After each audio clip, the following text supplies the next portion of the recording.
They're doing a nice live stream right now. All right, we'll give them a good wave. Fly, brother, heading clear to takeoff. Go ahead, clear for takeoff. Watch your right.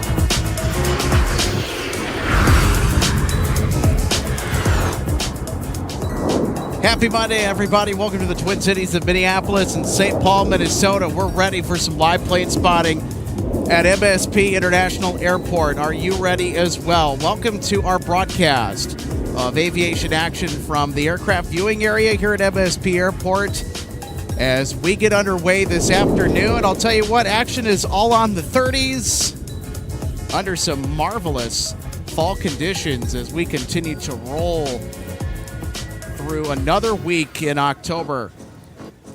And I'll tell you what, looking for a fantastic golden hour of plane spotting in addition to our catches to start here this afternoon from MSP Airport. Welcome aboard, everybody. Alex Redding, RJ Bean with you. RJ, great to have you back out as usual joining us. Oh, always. I was out exploring more of Minnesota last week. Car finally turned over 100,000, and I probably put at least 1,000 on my car with all the driving, because when I left home a week ago today, I had about a 4-hour drive just to get Itasca State Park, which is just a little south and west of Bemidji. And that was a hike. So, yep. Total of 10 more hiking club trails and passwords. Delta 2287, runway 30 left, from via Alpha, join Alpha behind the company 73, passing your right way. Different parks, state rec areas. Made my way back Friday in time to work my shift at the Great Pumpkin Trail. Yeah, I've been busy though this last week.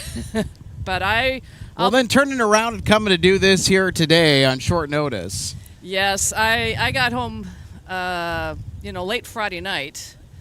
Then I was back at the trail Saturday after an event for benefiting the History Center with our Aviation Collector Show, and then yesterday morning with family, and then another shift at the Pumpkin Trail and home last night, and now I can stay home a little bit more for a couple of days. And then, we decided to do one more stream today, or I shouldn't say another stream. I said, okay, I can put everything else on hold until I get back. So, it is what it is. Yeah, most certainly. Hey, everybody, welcome to the viewing area. Great to have you aboard today. Alex Redding, RJ Bean. Guess what I got at the collectible show? There's a lot of knickknacks that were there this year. We had a brand new vendor, and you'll be bringing this on in a future episode of MSP Live, but someone was doing their own hand-painted sort of runway dioramas for 1 to 200 and 1 to 400 scale models. They looked incredible. Yep, I had to break down and get one from here because it was Dad's runway. And he got the 30 left one, too. So the vendor that was there, he did a few that were Minneapolis, St. Paul Airport runways, and you got 30 left. I was going to say, you better walk away with 12 right, 30 left, knowing that was your dad's runway. Yep. And here's what I ended up walking away with. Check this out. This is a mint condition Northwest Cargo embroidered mini duffel bag. It's got the strap. It's got the handles. It's super clean. Check that out, everybody. Check that out. There, I'm going to move it closer to the camera so y'all could see this. Look at that. Epic. Embroidery is nice and clean. There we go. There's a lot of great finds from the collectible show, and I hope that if you did go, you walked away with something memorable, something fun maybe, or something to add to your collection. I know that there are a lot of models that were sold with die-cast 1 to 200 and 1 to 400 scale models this year at the collectible show. DG Pilot was there. Yeah, Donnie Gardner always rocks the house with DG Pilot at the collectible show. Big shout out to DG Pilot as well. I was tempted to get a couple of models, but I had a budget to work within, and this is what was within my budget. Actually, about $10 is what I paid for this, so I'm pretty happy about it. I got like 1,000,001 different uses for it. Yep. And anytime you go out and use it, especially if you're flying somewhere, people are going to notice, and they're going to say, "Where did you get that?" Because it's so vintage. So, and the first place that I went when I got there, I was pretty much there almost the whole time of the event because staffing was good when I got there, but I was wandering around picking up some things myself, meeting up with people that I hadn't seen since the show last year, and even got to meet and chat some of our local viewers and supporters of the channels. So that was really cool to actually get to meet people in person and get to chat with them and hear their compliments about our awesome channel. So that was rewarding too, because it's one thing to be out here to do this, and we see everybody posting in the chat. For those that are local,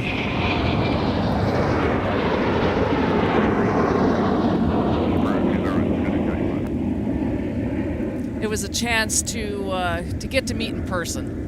So when you're watching from home, you hear the voice, you see us when we set up our booth camp, but getting to meet and get to know each other a little bit away from being out here at the viewing area is always fun too. Absolutely, we won't bite. No. And as the funny comment that I sometimes would say is like, yeah, I only fight at hockey games.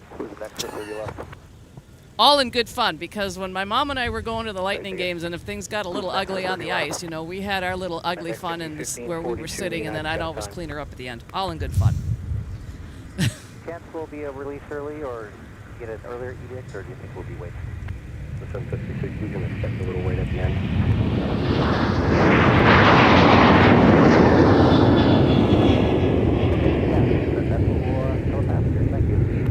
That departure was Sun Country 395 headed out to San Francisco.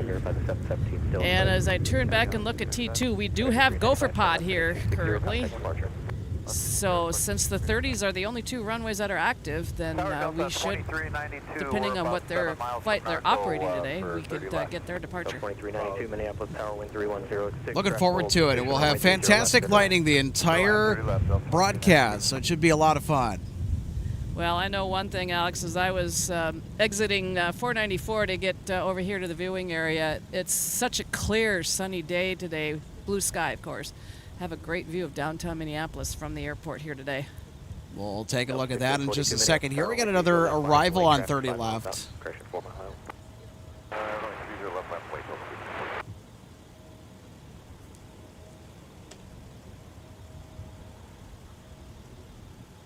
Yep, the arrival coming in now is Delta 2462 from Destin, Fort Walton Beach, former Northwest A319. Salute complete. 7, I've got a wheels up time for you, 51 after the hour. Time now 20330. Alright, hold short, whiskey 1. Hold short of whiskey 7, your next after that. Wow. They just like put on the brakes.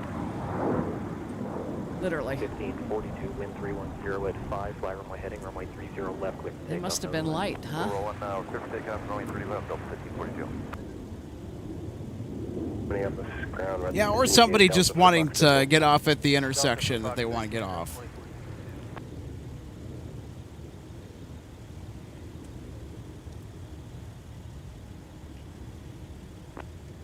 Sun Country 285 is ready to taxi.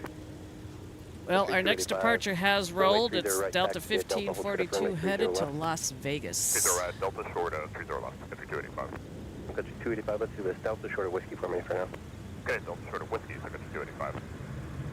Country 421, Minneapolis ground, push approved, runway 30 left.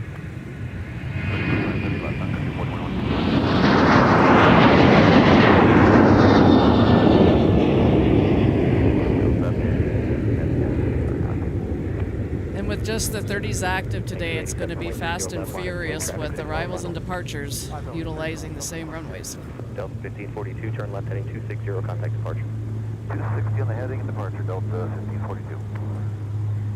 Well, there you go. There's an example of how tight the spacing has been today. Which means it's going to be non-stop action for as long as this operations configuration is up and running. Runway, left on runway, make a left turn at Mike, and then ground point 9. Left on Mike. The last broadcast that we did out here was all 12 action, and now it's all 30 action today, which is the opposite heading.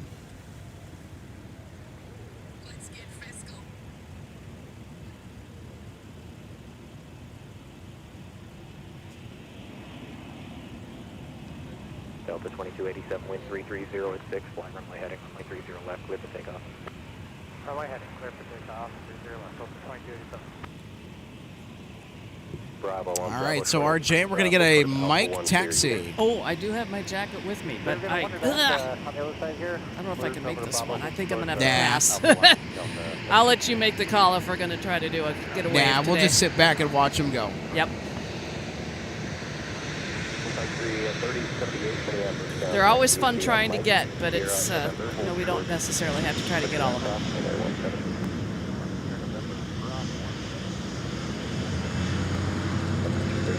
On the other side of 170 Lima.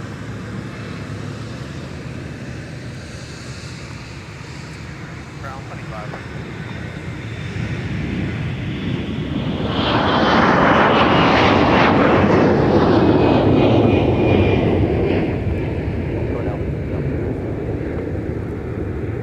And I'll put a hello back to everyone that is posted already in the chat to say hi. So always glad to be out here. Proceed to I'll also echo that. Hello, everybody. Welcome. Charlie. No, correction. Charlie 2, cross runway 4. Then Mike, Sierra, November. Lima, cross, disregard. And yeah, 5, Jeff Minneapolis MS1. ground Yeah, proceed we via did Charlie see 5, the Charlie American Sierra, retro cross livery 404. depart. Charlie 5, Charlie. So unfortunately, we weren't able to capture that one today. She'll be back. 3029 West Cargo taxi. It's been an awfully long time since I laid eyes on that particular jet. I think the last time that I saw it was 2022. 295 Minneapolis So ground, about push 5 approved, years runway ago. 30 right. Ronald Smith mentioning Itasca State Park. Yes, there is a lake there that is the headwaters for the Mississippi River. And one of the things that I did while I was there after doing the hiking club trail is I went and walked across the headwaters. Ground, could you So that's kind of always been a little bit of a bucket list What sort of alpha goes for fun, of course. And there is something there that has some interesting information about that there. I'm going to find it on my phone and I'll share it with everybody. I'll have more for you. Charlie 2, I took Charlie a Sierra, lot of cross pictures on my 125. phone, so I just have to scroll back and find it. And ground Delta 2392. Because, yeah, I was up doing the state parks in the northwest corner of the state, north and west of Bemidji. 2392, Roger, make the left on Delta. So and I then, was way Delta up to the there. alley. And in fact, one of the parks Alex called Franz Jevny, I was actually looking across the Rainy River at Canada. Oh, wow. Yeah, I was way up there. One of the No kidding. Yeah, one of the things that I did when I went out to the Red River State Rec area was I walked across one of the bridges, and I can say now I've been in North Dakota. 46.7. 46,000. Plus 224 taxi full length now, just full sort of 30 left. Alright, taxi full sort.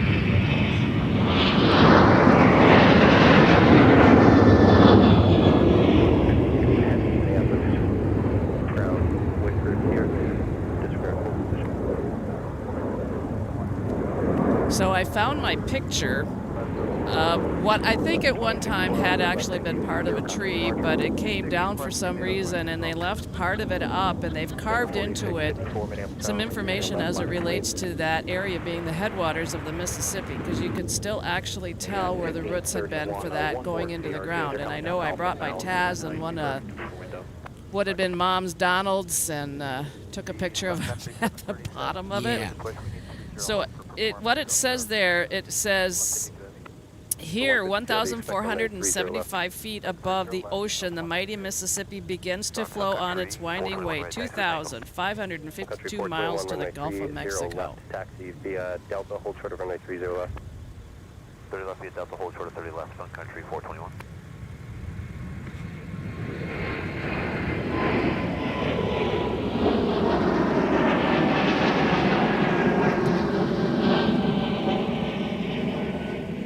So when I've shared with people that, yeah, you can actually walk across the Mississippi, that's one place that you can do it in water that's below your knees. Delta 1846. And the origins of the river start out of a lake there within the park. Delta 1846. And then for a little bit, it actually flows north, and I think in through Lake Bemidji, and then continues onward, meandering its way south comes down here through the Twin Cities and merges with the Minnesota River just over here close by to where we are at Fort Snelling State Park. Sun Country If 295, you runway go all the 30 way left, out get Delta to the hold end for of runway what's 30 called Pike Island, you can actually stand out there and have the Minnesota River off to Bus your 224, right monitor and the tower Mississippi off to 16570. your Give left. you a call once your time is closer. Alright, join the tower.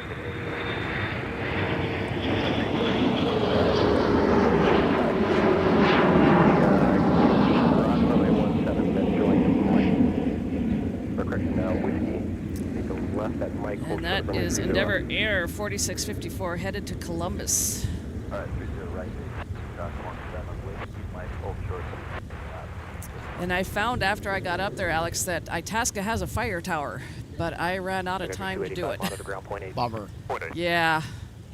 Yeah, the thing is from when I left home, it was about a 4-hour drive just to get there. So I left about 10 in the morning, got up there roughly around 2, did the hiking club trail, and then went and did the headwaters. And when I got up there, I found the towers. It's like, oh, I don't think I'm going to be able to get it all in because of our days are getting so much shorter with daylight. 30 left, clear for takeoff. Runway heading 30 left, clear for takeoff. Yes, 35. So I wasn't able to squeak it in. Yeah, no kidding. Because I actually wanted to try to get the trail in at LaSalle Lake State Rec area, and I ran out of daylight. I just headed straight into Bemidji where I was staying for the night, and then I backtracked to do it the next morning. There's Gopher Pod. Gopher Pod today is headed to LAX. Operating flight 421.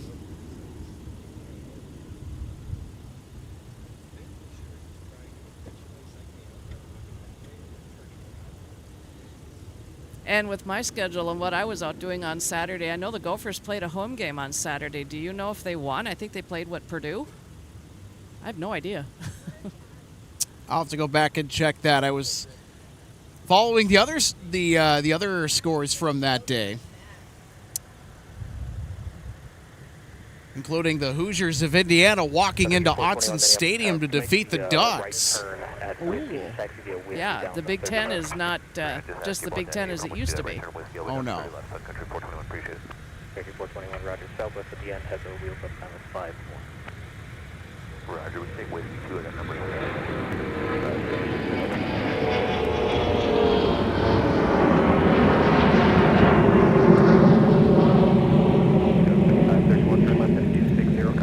That's SkyWest 3531 to Omaha. And we're getting a whiskey right in front of us with Prime.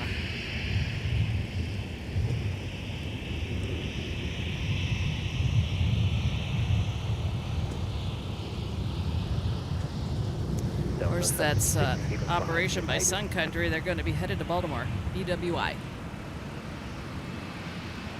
So our heads are on a swivel. Delta 756, sequence behind the United. Moving forward, Delta 756.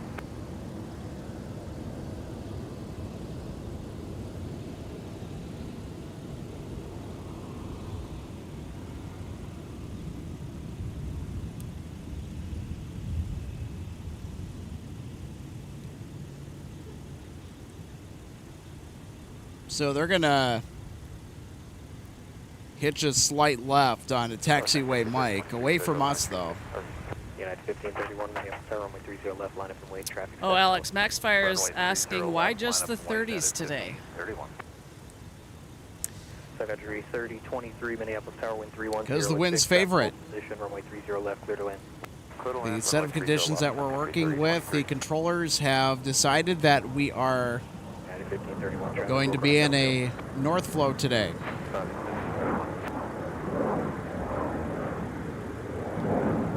Delta 2983, continue down the runway, right turn Charlie, and then contact ground on point 9er. Right turn to Charlie, ground point 9er, Delta 2983. Sun Country 295, Minneapolis Tower and Delta, cross runway 30 left, and contact ground point 9er, traffic position. Delta, cross 30 left, ground point 9er. Sun Country 3029 Minneapolis Tower, Mike, cross runway 30 Oh, and left, AO, taking thank Mike, you so Bravo, much. runway 4. Says it was fun to go to the show on Saturday left on Alpha and as they cross. enjoyed the chat that we had for a bit. Understand, we'll give way Hope to it was a Sun Country, success. Reports are yes. Our passengers I are think down. the Delta 76 attendance Roger, let me know that when you're ready to continue. regarding the number of people that came to the show 29, on 83 Saturday Roger, straight was ahead, runway a new run Bravo, record. please. Oh, wow. Straight ahead, More than Bravo last to year. gate Delta 2983. It did last year in Give way to 2024 the, break company Airbus. the record in Make a right on Bravo. 2023. Or do Yeah. you not know that? I do believe so. Oh, okay. Oh, wow. Country Nice. 295, make the left on Alpha, right on runway 4, and then Papa for runway 30A. We'll go figure. It seems that show has just gained popularity in a steady fashion the last 3 years, You now be Charlie Alpha. which You'll is be an amazing keeping thing behind to the see. heavy They bump had, to left. and I know that I kind of mentioned it too, they had a new vendor that was doing custom runway diorama modules. They had a 1 to 400 scale, 12-inch by 12-inch dioramas. They're designed to fit on an IKEA bookshelf. I know a lot of people have that. I've got one at home. I think that they had maybe I think it was an 18 by 18-inch square for all the 1 to 200 folks. So those are the larger die-cast aircraft models. Oh, and if you needed your model fix last Saturday Follow the primary at the end. Wyndham Hotel, that was the place to be.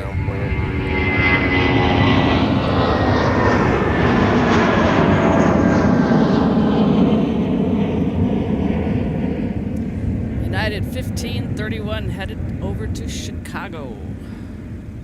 United 1531, turn left heading 260, contact departure. 260 heading and departure for United 1531. Thanks, have a great day. Oh, and I have a Gerald sighting. Hi, Gerald. Oh, You scared him away. he's there, right there. He's on the corner. Oh, wait a minute. Okay. I guess he said, okay, that's enough. I thought he was coming over for a second to say hello, but he's like, nope. Not today. Not yet. Screw you guys. I'm going home.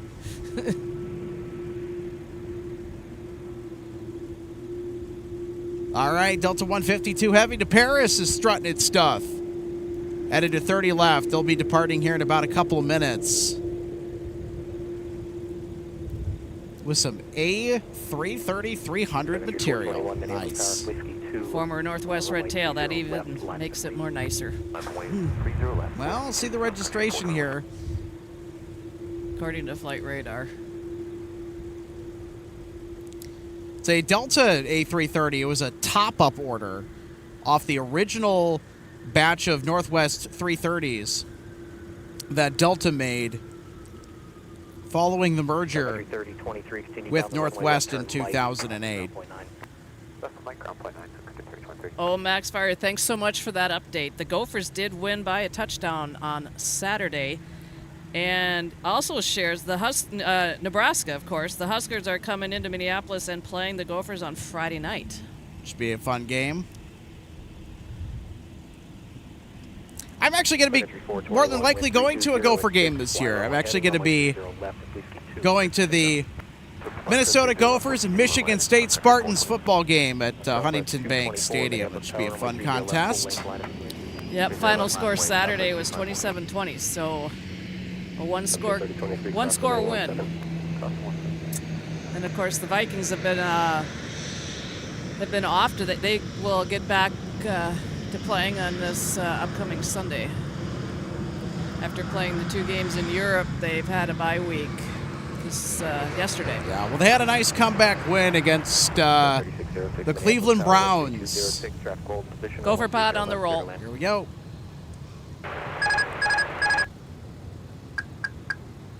Southwest 1356, runway 30 left, taxi via Delta Whiskey.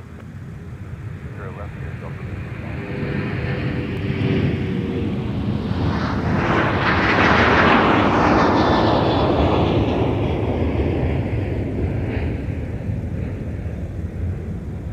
Southwest 224, wind 320 at 5, fly runway heading, runway 30 left, clear for takeoff. Runway heading, clear for takeoff, Southwest 224. Delta 756, Minneapolis Tower, runway 30 left, line up and leg, traffic 8 out. Sun Country 421, turn left heading 260, contact departure.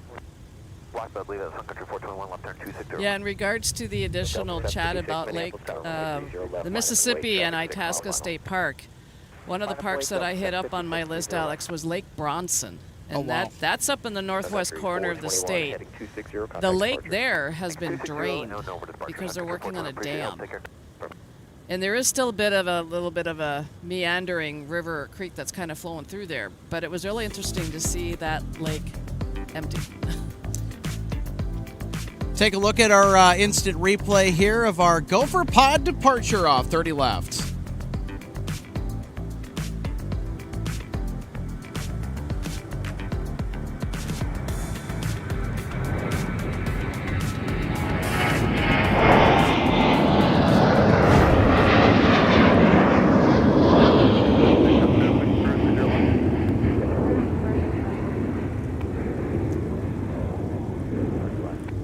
And we've got our Delta 152 Heavy that is number 2 for departure. Left, clear to land, Sun Country 424. Southwest 224, turn left heading 260, contact departure.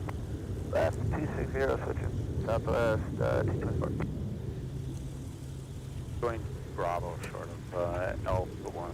So they will be behind the next departure, which is going to be Delta 756 headed out to San Francisco. By the time you get up there, you're wheeled up. Alright, sounds good. We'll stay in line. Thanks. At 5, fly runway heading, runway 30 left, fit to take off. Runway heading 30 left, clear for takeoff, Delta 56.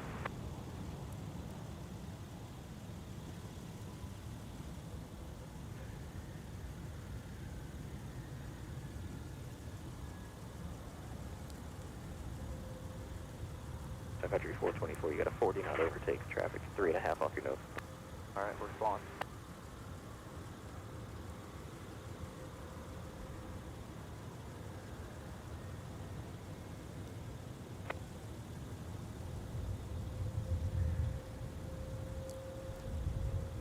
All right, here they come.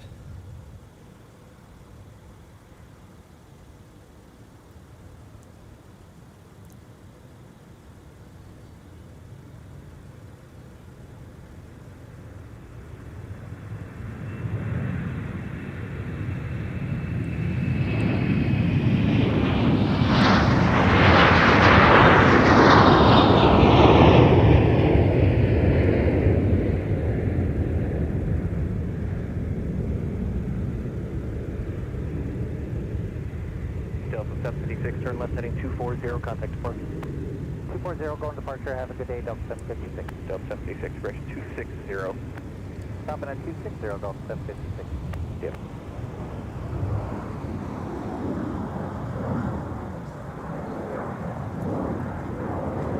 All right, 152 is still being held down there for their departure clearance onto the runway because there's a SkyWest arrival coming in about to touch down that's flight 3606 from Milwaukee.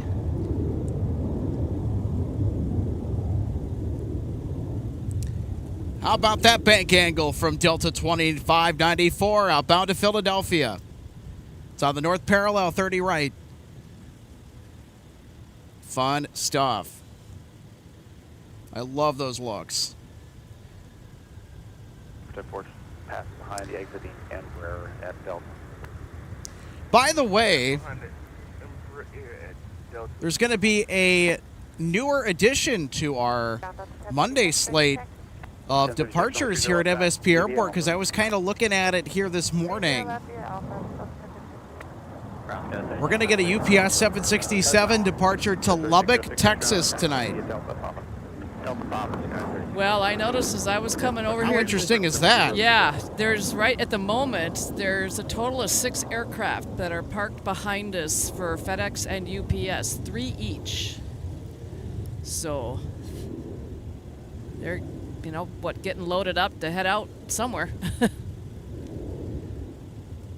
Indeed. And we'll have to add the 767 departure to our highlights reel tonight. Well, we already have Gopher Pod. 09 Delta Charlie, Minneapolis Tower, wind 290 at 4, traffic hold position, runway 30 left, clear to land. 30 left, And we've got Sun Country graciously floating down to connect with the pavement on 30 left. You have Minneapolis Tower, runway 30 737 in the Tide Pod livery. Touching down from LAX.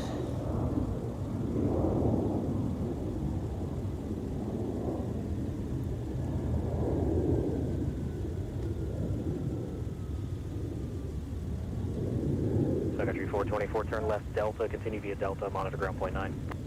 Turn Delta and go to gate to Delta 100.9. Yeah, so with the tight spacing, air traffic control wants these arrivals on 30 left to turn off as soon as they are able. So the instruction is to turn left on Delta, which is on the opposite side of 422. That also runs adjacent to the viewing area. So there they are turning left on Delta. Delta 152 heavy. And here we go. Variable at 3, fly heading 340, runway 30 left, cleared for takeoff. 152 cleared to go.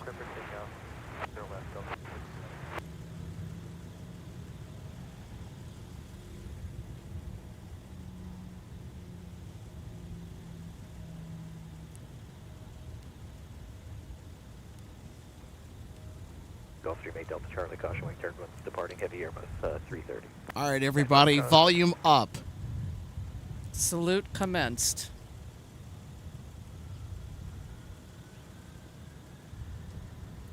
Here they go. They are now on the roll.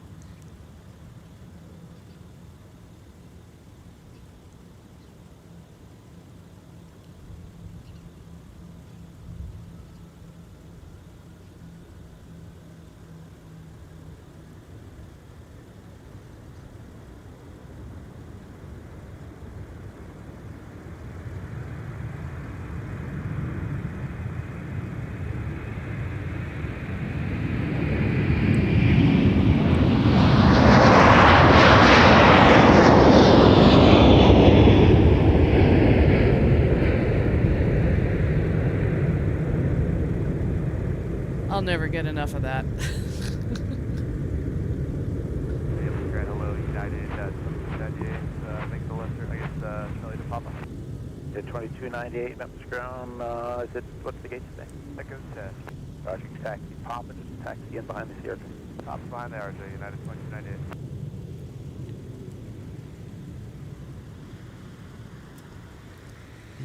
I love those turns as they depart.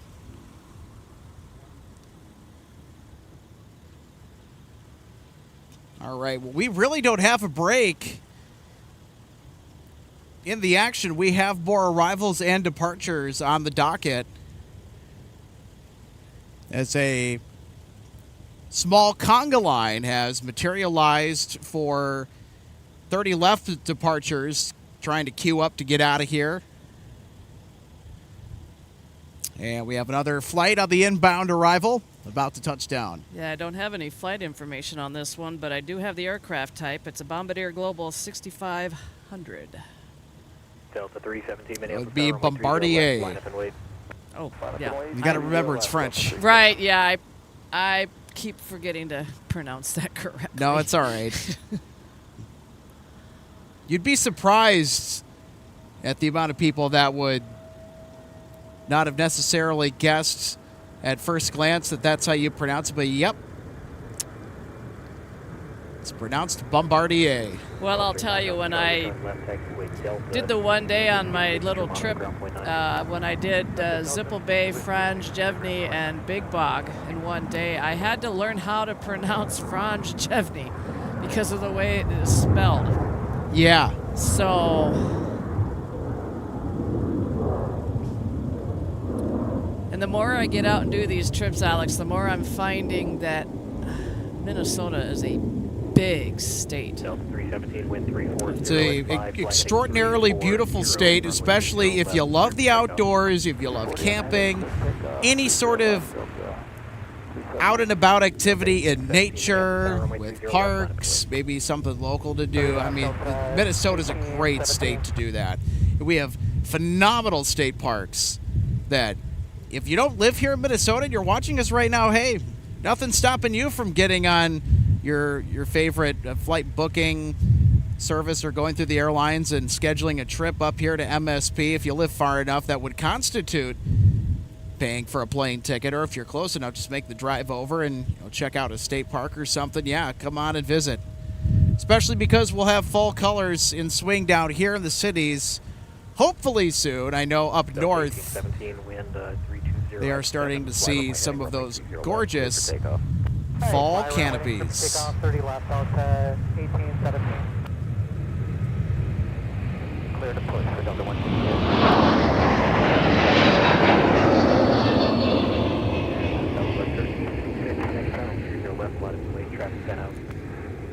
So that was Delta 317 headed up to Anchorage. That was an A321 Neo. Sure did, Delta 317. And yeah, I'll tell you, when I was doing the drive, kind of making my way. Oh yeah, nice bank turn. I Oh, love yeah. that. Yeah, when I was doing my drive back from the Bemidji area after I did Lake Bemidji State Park Friday morning, I think, what was I driving through? Was it Chippewa National or State Forest? I was like, wow. I mean, you got these big forests just right up against these highways that are up there. And with the different types of trees, you know, the evergreens, the pines, the birch, and those trees that are changing color, there's still a bit of yellow up there. Some areas have kind of reached their peak and past that, but it's working our way down here in the Twin Cities. Here comes Delta 1817 to Newark.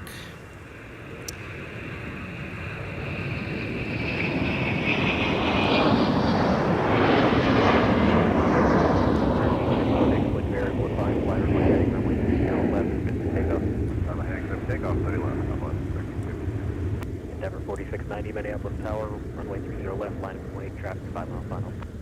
30 left, It was a very faint bit of audio, but right at 4 p.m., did anybody notice in the background that we had some music playing off in the distance? I'll kind of give you a little hint here as to where that was coming from. So Fort Snelling, I think it's roll call or whatever it is they play the national anthem at 4. And during the colder months of the year, or when it's chilly out, the sound tends to travel farther right because the air is more dense. So we'll hear them blast our country's national anthem. Pretty patriotic here in the afternoon. Here's Southwest with a max 8 departing 30 left. Headed to Nashville. Music City, USA. Have a great flight to Tennessee. And Southwest has a gigantic presence in Nashville, too. Southwest 1356, turn left heading 260, contact departure. That airport's got an interesting viewing area, by the way. So it's opposite the terminal, kind of like how MSP's viewing area is set up. But, of course, ours is much better because we're closer to the center of the airport. BNA, or Nashville Airport's viewing area, their observation area, Papa 8, going to Echo 14. Pick up 4632 ground, taxi Delta. more towards the boundary of the airport.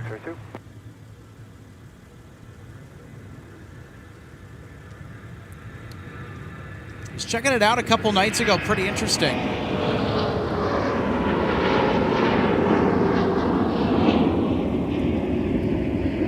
That's Endeavor Air 4690 headed to Louisville. That's what a former neighbor of ours used to kind of pronounce it because that's where they were from. Louisville. Yep. And just as a heads up, Alex 160 Heavy to Amsterdam has pushed. All right. It's operated today by an A350-900. Turn 260, contact departure, Endeavor 469. Delta 1036, Minneapolis Tower, 30 left, line of wind. Airport 30 left, Delta 1036. Yep. I spy 160 Heavy. 160 Heavy's ready to I'll back you up. Delta 160 Heavy, runway 30 left, taxi via Alpha. 0 left via Alpha, Delta 160 Heavy.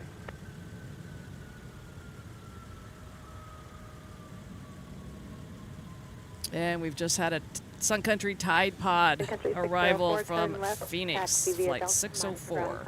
It's going to enter the right side of the frame here in just a second. Well, the left wing, I got to pan the camera out. I thought they were going to roll down to maybe at least maybe runway 422, but then again, yep, we have the exits on Delta or Charlie after arrival, because these aircraft have to get off the runway so that way everybody can be happy and healthy when it comes to runway spacing for arrivals and departures today, knowing only our 30 right and 30 left runways are open. So 2 out of 4 runways active at MSP Airport because the conditions favor it today. Yep, the windsock gives that away because it's pretty much hanging. Yeah, the winds are pretty much down the pipe for runway 30 left and 30 right, although there's not much wind to really speak of. I just think that in case winds start to pick up or anything happens, they're on the right runway configuration they need to be in. Of course, be a good question for maybe one of our controller friends. Delta 1036 to Atlanta. 53 ground, to the left back, to the back.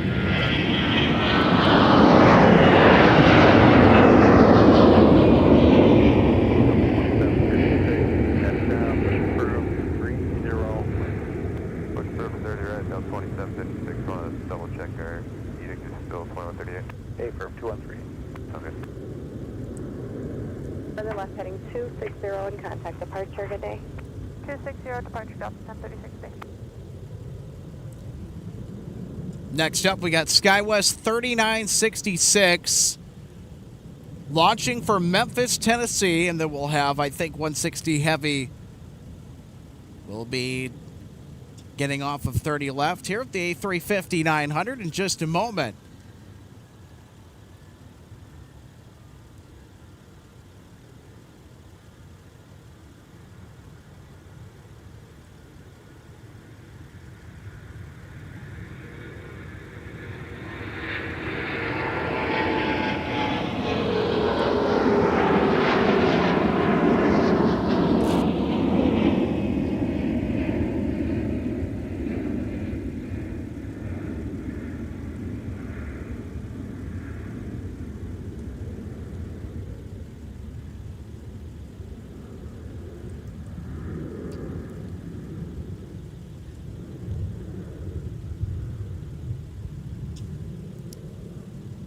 I love it when they're in this configuration, RJ, because it's just non-stop departures. I'm one for departures. I like my landings, don't get me wrong, but when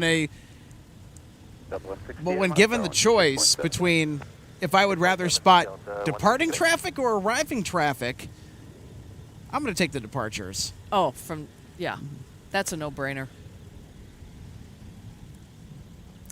And I know when the traffic flow is in this direction, when I'm coming out here, of course, I get to see them as I'm approaching my crossing of the bridge over the Minnesota River on 494. So. Yep, the approach path for 12. We've done so many broadcasts, I think, where it's just been arrivals on 12 left, 12 right. But I kind of have to get my brain back into doing 30 ops here, so bear with me, everybody. So when you're arriving on runway 30 left or 30 right, it'll take you right over the Minnesota River on approach to MSP Airport.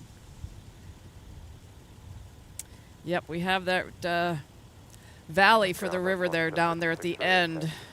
Between the end of the runway and the valley itself is Highway 5. A lot of raptors and waterfowl and all kinds of wildlife call that area home. And some of the bigger birds will venture on up here into the airport, obviously causing a headache for MAC personnel who has to try and, if they become a problem, shoo them away. Or catch them, one of the two. Delta 160 Heavy, full ready. All right, 160 is approaching the end of the runway. The 160 Heavy, Minneapolis Tower, turn right heading 360, runway 30 left, clear for takeoff. Clear to go. Right, Turn and burn. 360, clear for takeoff, 30 left, Delta 160 Heavy.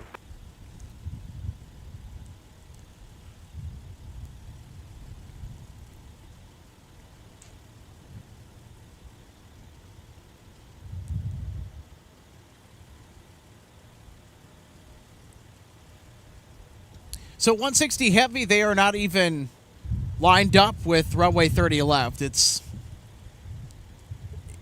incredibly difficult to see because we have some construction equipment that is kind of in front of the camera view that is looking down towards the threshold of 30 left. Even if we were zoomed in, we couldn't see much. 4169, up ground, runway 30 left. I can see them poking out a little bit. They're they're turning. starting to line up now. Yep. So we'll. It's that darn building down there, Alex. I tell you. I mean, I don't really mind that building as much as the one that's closer to us here at the viewing area. I mean, but you know, it's Runway 30 left, clear to land. one of the things you have to cope with, considering the location. I will gladly take that over being at a further distance at another location for a viewing area. I'll tell you what. yeah, all right. They're lined up down there. All right, yeah, now they're on the roll. There we go. Here we go. Delta 160 Heavy now off to AMS. Go for throttle up. Throttles forward. Here we go. They're unleashing the thunder.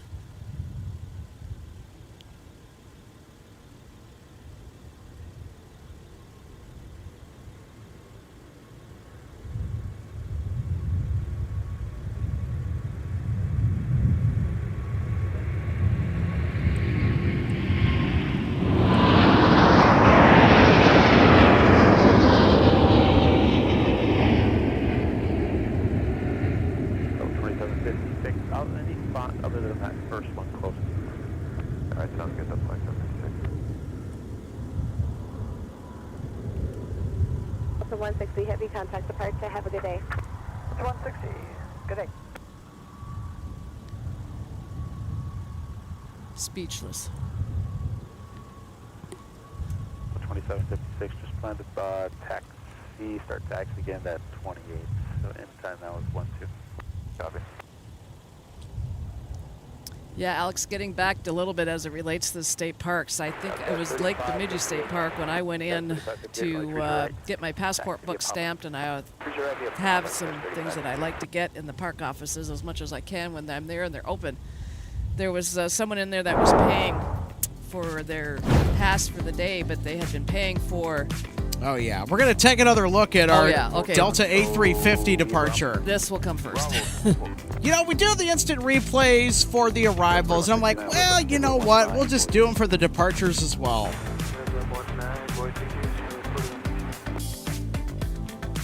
Yeah, you get them down here in the area where they rotate. Spectacular. So anyways, there was a lady in there paying for their pass for the day and mentioned that they had been paying the 2 previous days. And of course, when you get to that point, you've spent $21 on a state park sticker for your car in Minnesota is $35. Gives you unlimited access for 12 months, any 12 months, into any Minnesota state park. It's based on the car, not the number of people. And then when she mentioned that they were from Phoenix and we're going to be flying home, and I said okay, Yep. because you know we were mentioning it gets to the point where if you're going to pay $7 a day for a park, permit for the day, you might as well just get a sticker. Oh, brother.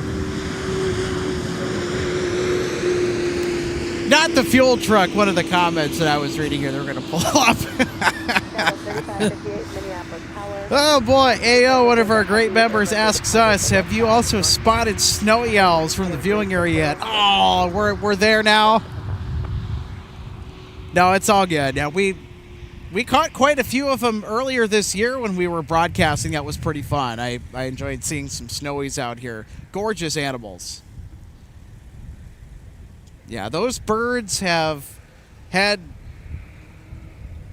bird watchers and enthusiasts flocking here to the viewing area. I know that last winter I ran into somebody that was visiting here that flew all the way up from Florida to be here at MSP Airport just to see the sightings of these, or just to see these snowy owls, that had heard sightings and saw some of the pictures that were coming out from here, and they decided, well, we're going to get up to Minnesota and see if we can catch some. Pass down the exit. We'll pass on the exit here, Skywest 4169.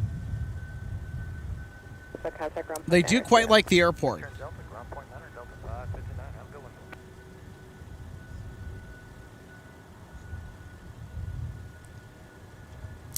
Jeff asks us, any thoughts of Pan Am coming back? Something I necessarily would not hold my breath on at all. Ground taxi Delta and Quebec. Now, call me a cynic, but I'll believe it when I see it, especially with the aviation industry.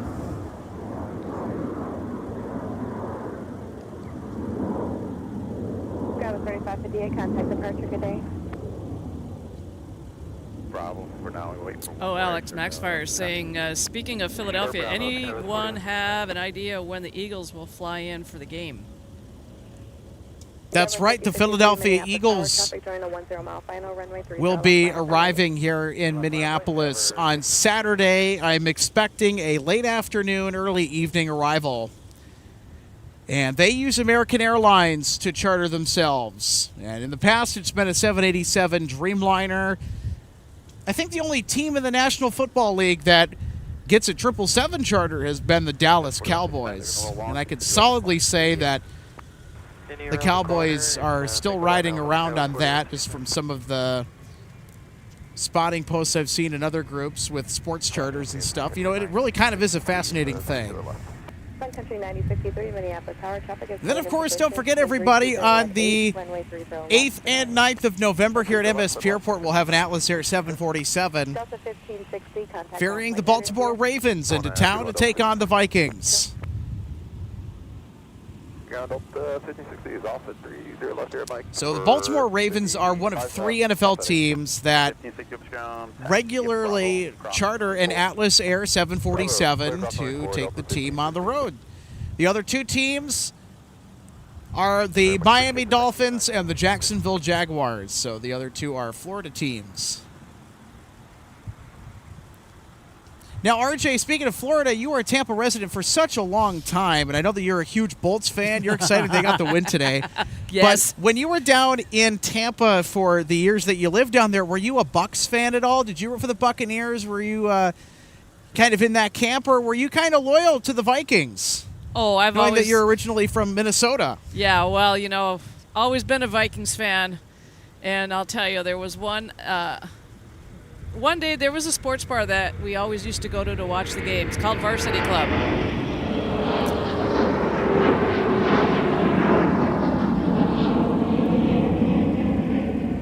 Was very, very close to where we were living, and it was kind of a gathering spot for everybody in that area to go to watch the football games on Sundays. It was a regular crowd of the same people, and we always kind of had a spot at the bar because the people that were working there and owned it, you know, we got to know each other, and they always provided a TV for us to be able to watch the game when we sat at the bar. And there was one day when we were there, and I laughed so hard when it happened. There was a guy sitting at a high top table behind us, and he was, I don't know what game he was watching and the team that he was supporting, because there were people in there from all over. That's the thing about Florida. There's so many people down there that have come down from somewhere else, and they still show their loyalty to their hometown teams. That's what the Varsity Club was all about, because they had so many TVs. They were showing all the games. There were times when people would cheer for something, and I would turn around and try to figure out what was going on in which game. But this guy behind us was so annoyed over something that happened in the game he was watching. He slammed his fist on the top of the table that he was, you know, the high top that he was at. Everything went flying. So I laughed so hard when that happened. And then, yeah, of course, we've always stayed Viking fans. And then as far as the Bucs are concerned, yeah, I started to follow the Bucs and root for them a little bit, especially, of course, when Tom Brady decided to join the team, and you know they hosted the Super Bowl that they played in and won. And that was the year, of course, with the timing of COVID, when they were limiting the amount of people that could be in Raymond James Stadium. And then, of course, the big NFL event that they had set up, which was an outside event right along the Hillsborough River next to the UT, which is University of Tampa, across from downtown Tampa. So, but yeah, the most that I support and still follow are the Lightning, because Mom and I were fortunate to be sitting inside of what had been previously called Amalie Arena. It's been since renamed. I got to adjust myself to the name. We were inside when the Lightning won the Stanley Cup in 2004 when they beat Calgary in Game 7. It was a night I'll never forget. It was so loud. The box score for that game said that there was almost 23,000 people inside that arena, because at that time the seating configuration was more. One of the biggest in the NHL. It still is, too. Yes, they took out the seats in one end in two entire sections on the terrace or 300 level, put in a digital pipe organ. And we also have Tesla coils in there. There's a couple of them that go off as a, indoor version of Lightning, and, that's made various adjustments throughout the time since that arena opened. And yeah, as far as today is concerned, they were playing a matinee game against the Boston Bruins. Started, noon our time? And I was watching it at home as much as I could until I had to leave, and even listening to it on radio on my way out here. They did manage to hang on and get their first win of the season. But, yeah, sometimes you may not want to be around me when I'm either listening to the game on radio or watching it on TV, because I will voice my opinion. So, yeah, born and raised and grew up here. I do have a bit of a hockey, Sun Country 963, a bit of hockey in my blood. I did play some as a kid growing up when we lived north of Stillwater in a area along a Highway 95 between Stillwater and Marine, and it was back in those days the neighborhood kids would migrate onto the pond after we get home from school and play away until we had to come in at the end of the night. So I haven't skated since I've been back up here. Of course, I don't skate like I used to as a kid, but it is what it is. And as I used to say, Alex, when I was down there, I said, I'm from the real state of hockey. Yeah. I still had that Minnesotan in me. I never wanted to admit being a Floridian. So, because I think I knew in my heart at some point I was going to want to get back up here, and I did.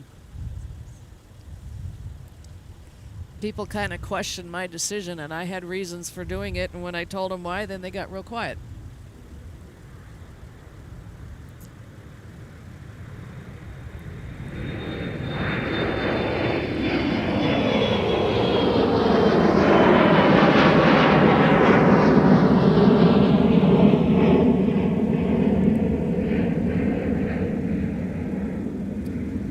So that was SkyOS 4169 and Embraer 175 headed to Chicago Midway.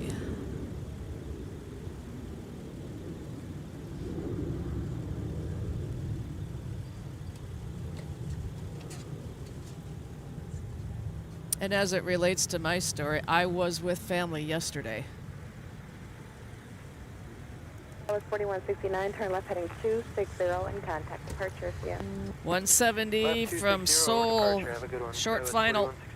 You too.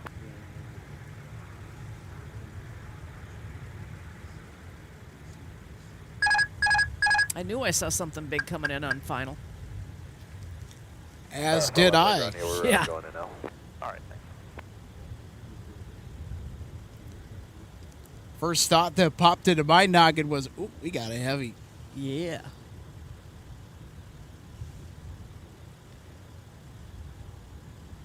Sorry, 92640 is visual for 30 left. United 2640, Minneapolis Tower.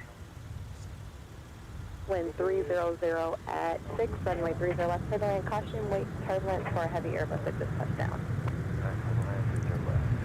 So a little extra info about their arrival. Their flight was 5,429 nautical miles, and departure was 11 hours and 26 minutes ago. 5107 the route actually taxi up Sierra, runway And their scheduled arrival here was 5 p.m. They're actually a little early. 2178 ground push approved 30. Nothing wrong with that. With what you like to call big sexy. I look up at Alex. He's got a big smile on his face. Yeah, I'm nodding my head in approval. Oh, yeah. Wonderful aircraft. The ground Delta 170 Heavy, we're exiting a bike. Delta 170 Heavy ground, taxi the Alpha Cross So happy that Delta decided that they are going to pick this as the future of their wide-body long-haul fleet plan. Cross runway 35 and then Lima to the hangar. Flight over 35. The Dreamliner is gorgeous. 96. But I'm sorry, the 350 just, in my opinion, is a better airplane. Not just with how I think it looks, but also I think it's a better performer, way better quality control with the manufacture of these airplanes, the passenger comfort. So Alex, I don't know if we can capture this or not, but I have a Gerald standing up on his back legs, and we're having. Oh, okay, he just took off. I knew that wasn't going to last. You had to jinx it. Yes, he's on the run now. He was literally standing on his back legs like he was having a stare down with us. Thought we could maybe capture that, but he had other Maybe ideas. he wanted to ask us a question and thought, oh yeah, they're kind of busy. I'll wait till later. It's like, Gerald, you got to post it in the chat. No, probably they were looking around to see who's threatening their domain. Yep. Or maybe on the lookout for food. Which I have none. Next arrival is United 2640 coming in from San Francisco.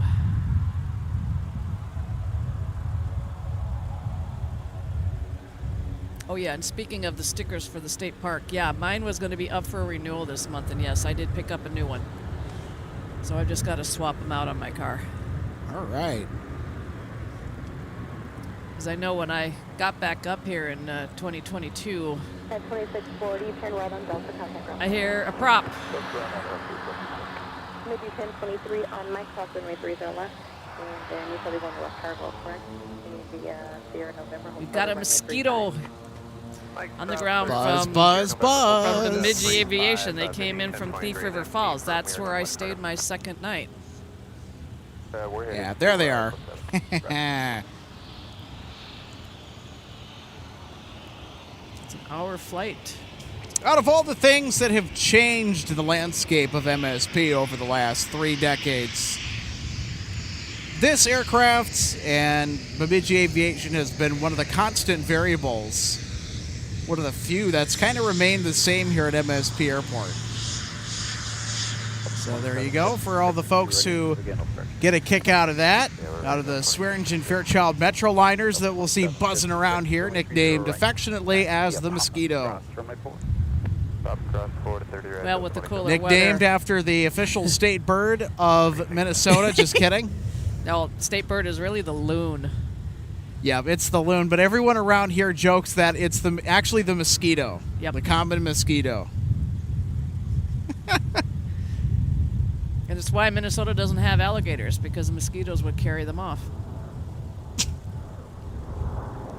Just a common joke. Oh, yeah. And I got another one, Alex. I had about upwards to as many as 3 flies in my car that I had trouble getting rid of. I think I finally got rid of them as I was making my way out here, because I got my windows open, and maybe they heard me yell out at them. They said, you better get out of my car, because if you don't, I'm going to put you on my no-fly list. Oh, brother. Yeah, they got relocated from other parts of the state. And it was a good time to go out and do this little trip up in that part of the state, because I didn't have any problems with any bugs, per se. Yeah, that's why I like the fall for doing a lot of outdoor activities. You know, the temperature is pretty moderate. It's not unbearably hot. You don't have to deal with, I guess, as many bugs as you do in the summertime. Well, when I left a week ago, I was in shorts because I planned on doing my crossing of the headwaters, and of course that came in handy to be dressed that way. And then it got cooler. Yep. I had to go prepared, not knowing for sure what the weather was going to be like up there. I mean, based on the forecast, but then ultimately what it ends up doing. And I saw Lake of the Woods for the first time, because the first and fourth nights I stayed in Bemidji, but at 2 different locations, and then the second night at Thief River Falls, the third night up in War Road. And I saw Upper Red Lake, too. because I made a stop at the southern unit for Big Bog, which is a state rec area, to the park office to get my passport book stamp. So that's up in the vicinity of Upper Red Lake. And there's a fire tower there too, but I didn't get to do that one either because by then the park office was closed, and so was the gate to do the tower because it's right next to the office. So obviously when they closed the office, they put a padlock on the gate to do the tower. Thanks for the heads up, Chelsea. PM shower 65% tomorrow night. Good thing I'll be doing other things rather than being miserable and out here. No, I probably wouldn't be either. All right, so we got a Sun Country aircraft that we just saw moments ago taxiing for departure off to 30 left. It's in the delivery scheme. Now, in the previous broadcast that we did, I noticed it as sort of an odds and ends thing, but the only 737-800 in Sun Country's fleet that does not have winglets installed that had been painted in the delivery scheme, which was applied to Sun Country's 737s as they first took delivery of the aircraft type back at the turn of the millennium. That aircraft, ever since being acquired by Sun Country, was in that livery until recently when it got out of the paint shop, and I had to check my vision for a second. I'm like, well, wait a minute. Is 813 Sierra Yankee, which is the registration of that airplane. I'm like, wait a minute. Did it get new paint? I saw the Tide Pod on it. No winglets. Wait, did it get new paint? Yes, it did. So the old Sun Country livery is slowly starting to fade away as the airline can get to painting every single one of its 737-800 aircraft from the old to the new livery. It's going to take a while, though, until the last one is painted, we think. Yeah, that's a process to repaint an airplane, and it does take time. Please do a retro. Of course, we've been on that subject before. Let's get Delta to do a red tail. Of course, we know that's not going to happen, most likely. There's a reason. Gosh darn.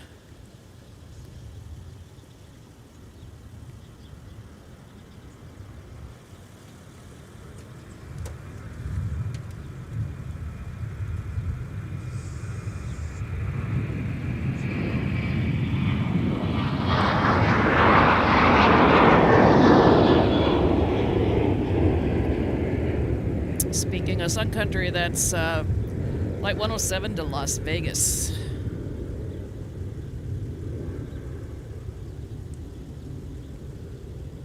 Sun Country 107, contact departure. Have a good day.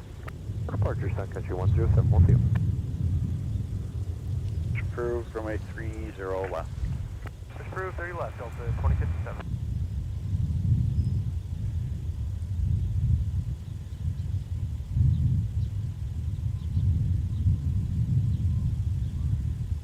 Delta 2275, ground push approved, runway 30 left.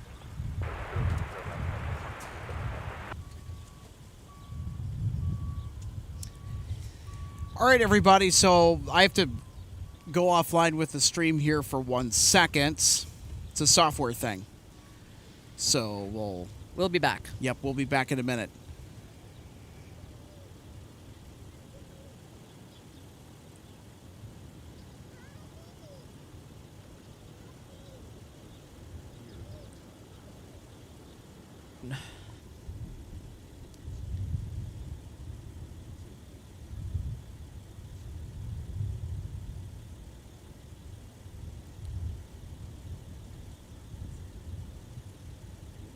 All right, we should be back in business here.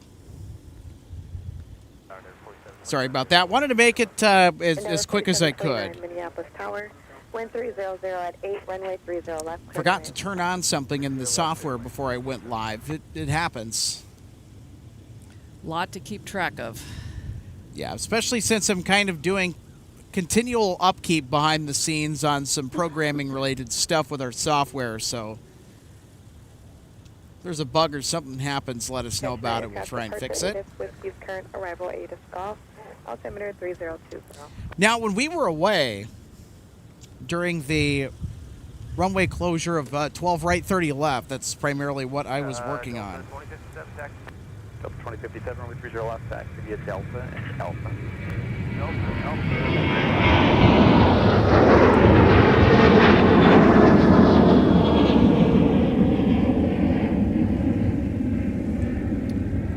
Southwest 2178 headed down to Chicago Midway.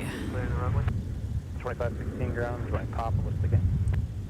Join Papa, and should be Charlie 17. I'm going to double check it out. So 25. Roger.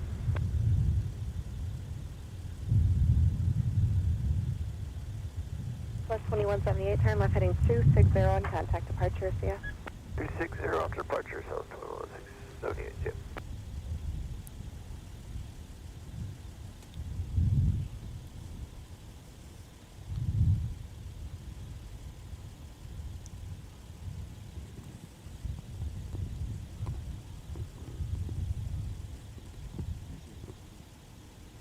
Ground 2516. It is Charlie 17 for us today. Thank you. So I know, Alex, I was just giving you an update with Delta 165 Heavy coming in from Amsterdam. They are delayed. Actually, they had a 5:20 p.m. local time scheduled arrival. They are actually delayed until 6:57, so just right before 7 o'clock. So I don't know if are we gonna make that one, or time will tell. Delta 2057, you cut the corner down. Yeah, with the amount of available daylight at the end of the day waning considerably, if it's around the 7 o'clock time frame, the answer to that is going to be no. 2057, cut the corner over to Alpha. Cut the corner to Alpha, Delta 2057. Yeah, I was looking ahead a little bit on the arrivals for anything on the heavy side, and that's the first one that I had come up. That, and I said, thinking that it was an arrival when I'm looking at that, and I said, thinking that it was an arrival when I'm looking at departures, so oopsie. 4008 Departures, so oopsie. 4008 Minneapolis Tower traffic will hold in position, wind 330 at 8, runway 30 left, clear to land. Just looking to see what we might be getting for some heavy departures as our days are getting shorter, so if on time, hopefully we can carry 258 to Dublin. A330 300 service today, with their departure being what it is at 6:20. Yeah, they have constantly upgraded that route ever since it was launched seasonally last year. Good grief. And then back to my former neck of the woods, Delta 2385 with a 6:25 departure down to Tampa. So then I know we're starting to lose our daylight rapidly on a daily basis. Well, there's still plenty of available light right now here from MSP Airport, thankfully. So I know that for a fact. No matter what time of year it is, with the conditions that we have, enjoyed today, we'll have golden hour departures and arrivals toward the back half of our program, as we will catch yet another arrival coming down to land on 30 left. 607, hold short of runway 30 left. Delta 2275 Minneapolis Tower, traffic 4.5 mile final. Be ready to go, please. Runway 30 left, line up and wait. Deploy 30 left, Delta 2275. Southwest 4082, can still reduce to your final. We're doing it. Thank you. Right behind an RJ, just off your left, taxi via Papa. Delta 18. We also have an RJ too, by the way. Any right turn works. Contact ground flight 9 see ya. Right turn, Delta, point Yeah. 9, Delta 18. Some people have asked, why do I go by RJ? Well, I'm named after my mom. So between the four of us in our family, we had two different first names. My brother and my dad were the same, and my mom and I were the same. We have different middles. So we used to live in an area right on the water. We had a neighbor who had a sailboat, and we went out on him a few times with him, and of course I had to help sail the boat because his wife and mom were just kind of out for the ride And he started calling me Ruth Jr. to do this and Ruth Jr. to do that, and then it got shortened. So that's kind of the story behind it. And I've gotten really used to it, and it's kind of like what I like to go by. Super 4 Heavy ready to give this big bird a tow. And looking ahead, I got to check on their arrivals. Of course, we've got Shamrock. We may not catch their departure just after 7.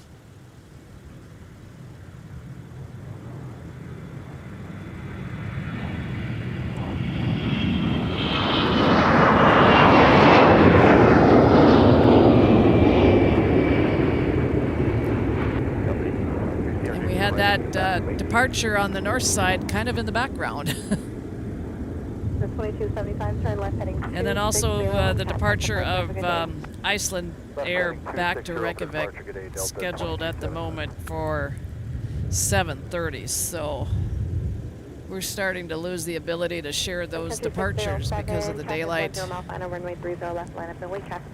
the lack thereof. Because it does reach a point where we have to end our broadcast for the afternoon and pack up and clear out of the viewing area because it does technically close. Well, the earlier start also means that, you know, if the schedule opens up in the circumstance where it is appropriate, back-to-back streams are feasible because there's enough turnaround time between when I get home for the evening after wrapping up the stream. More time at the end of the day for me to kind of just, you know, get everything unpacked, unwind, take care of stuff around the house, and what have you, just kind of turn around and get ready for the next day. It certainly becomes a lot easier, you know, to manage a doubleheader. Minneapolis Tower traffic will cross downfield. Traffic on a 7-mile final. Runway 30 left. Line up and wait. Line up and wait 30 left. Now, it wasn't originally on the plan today, but you know, I mean, with the nice weather outside and, you know, the fact that, you know, I had gotten a bunch of stuff done yesterday, I'm like, you know what, I'm going to come out here and do some spotting with you guys. So, Alex, I got an update on Shamrock. They're due in 4:54 p.m., but of course they usually come in on the north side. All right, clear to land runway 30 left and hold short of Alpha 9 or taxiway for America.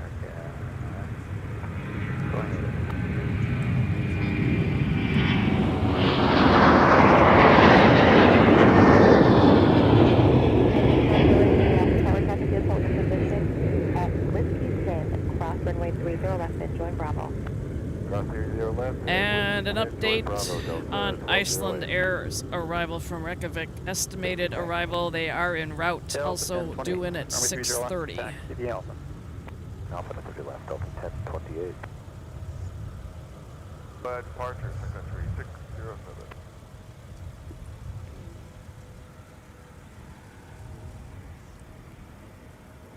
Delta 1208 on Bravo, cross runway 4, monitor ground now on point 9er. On Bravo, cross 4 and monitor ground, point 9er, Delta 1208, good day. Good day. Delta 2057, fly runway heading, runway 30 left, clear for takeoff. Runway heading 30 left, clear for takeoff, Delta 2050. We're full green bars here. We're not dropping anything here or here, so it's on his end. Okay, I'll let him know. Yeah, it's probably his end. The buffering's on his end. Delta 1476, Minneapolis ground, push approved, 30 right. Push approved for 30 right, Delta 1476.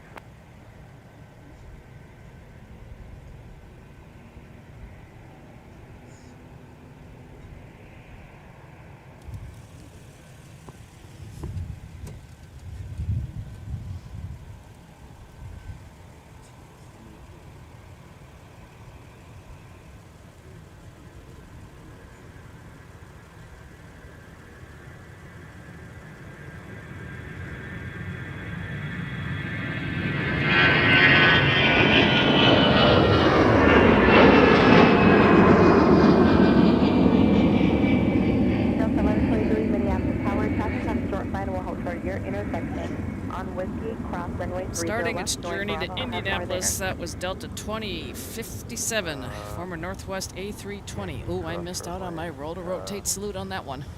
Save it for the heavies, RJ. Yeah. Yep, in traffic, touching down, we'll hold short of your intersection. Delta I've had a 1123. busy week. No complaints. Getting out and seeing Minnesota like I never saw growing up. 2057, turn left heading 260 and contact departure via. 260 departure via Delta 2057. 55 maps contact via Palm Pacific Gate. All right, American is here, everybody. From Charlotte. From the Queen City. Turn right on taxiway Delta, contact ground point enter. American bringing us a 737 800 today. 2802, turn right, contact ground point enter. As they do all of the time. I wish they would bring their A321s more often. They're a much better choice, especially when flying American, in my opinion. And I've flown on quite a few A321s for American before. In addition to their 737s, and I can pretty firmly say that the Airbus is the superior product with what American is offering anyway.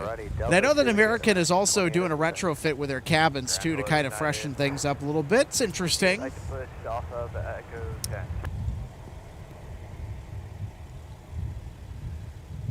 Headed 658 Minneapolis, ground, push approved, runway 30 left, next time go through metering. Push approved, order meeting, grid date, now that's 658. Falcon 812 Romeo X-ray Minneapolis ground, runway 30 right, taxi via Whiskey Delta, hold short runway. So we do have a couple of aircraft that are making their way down to the end of 30 left for their departures. The first one, when we have her come our way, it's going to be Delta 1028 heading down to Atlanta. Whiskey Delta showed us 30 left, A12 Romeo. And I don't think there's anyone coming in on short final right now that's close enough, so they should be 11.3 on Bravo, cross, runway 4. getting going here shortly without too much of a delay.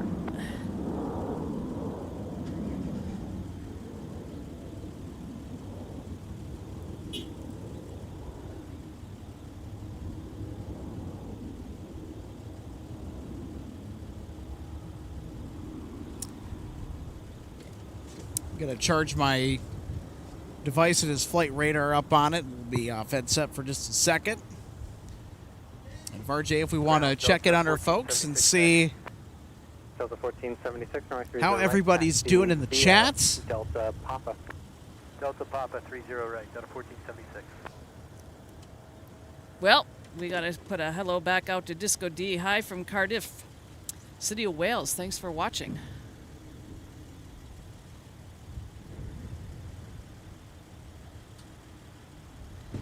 And next far, yes, tomorrow and Wednesday are going to be real cool. Yeah, I don't think, I'm not so sure we're going to be able to make it out for our stream in the next couple of days. Join Bravo Delta 262. 32. Air 4632, B30 right. 30 right, 4632. Endeavor 5040 Minneapolis, contact via Papa, what's the gate? Hey, Endeavor 5046, we're seeing Alpha 6, verifying it now. Yep, Real 72, yes, comments. The Patriots have their own 767s with the Patriots livery. Yes, they do, and they flew it in here when they played the Vikings in the preseason. I was not out here for that arrival. Had other plans, so it would have been neat to see it.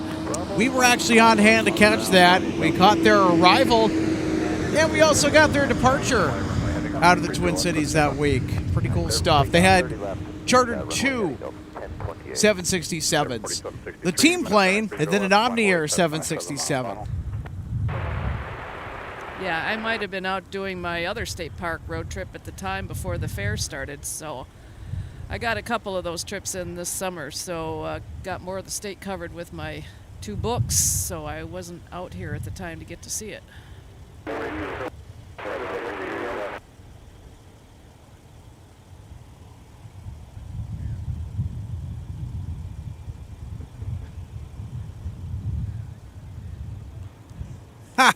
Going to bring up Noah's comment here. Yes, I do remember that vividly. The first one caused a pilot deviation.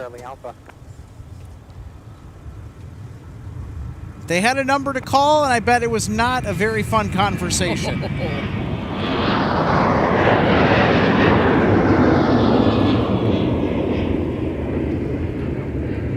there's the Delta 1028 departure down to Atlanta. Now, sometimes Delta will stick a 757 on this particular service. Yeah, that's one aircraft we haven't seen today. Papa, and monitor ground point 9 again. A12 Romeo X-ray, cleared across, 30 left. Well, I think that there was one earlier. Delta, and you said Papa? Affirmative, Delta Papa, and then monitor point 9. Ooh, we might get a Dassault Falcon departure. A12 Romeo X-ray. How's that for some biz jet fun today? Contact departure. Left turn 260 over departure, Salon Delta 1028. All right, so where are they going? So they're crossing 30 left right now at the moment. We'll see if they hitch a right. Oh, Shamrock has just come in Make the left on the turn north Bravo, side. And then onto runway So we might get her 4, rollout. and then Papa, you'll be behind Delta on Papa. All right, turn on That particular Bravo, Dassault Falcon, dead according to runway Flight Radar, came in 4, on the north side, and taxied behind that over Delta. here, and is now making their way back. To Shamrock as they exit. Guys, 732 Minneapolis Tower, wind 320 at 6, runway 30 left, clear to land, hold short the Alpha 9 intersection. And there's Shamrock.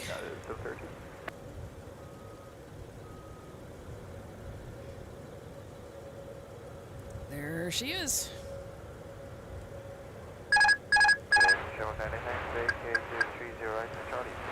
Shamrock 989, Minneapolis contact will be up opposite the gate. So Alex, does Aer Lingus operate that flight? Is it going to be year-round or is it seasonal, or they've yet to stop for the season?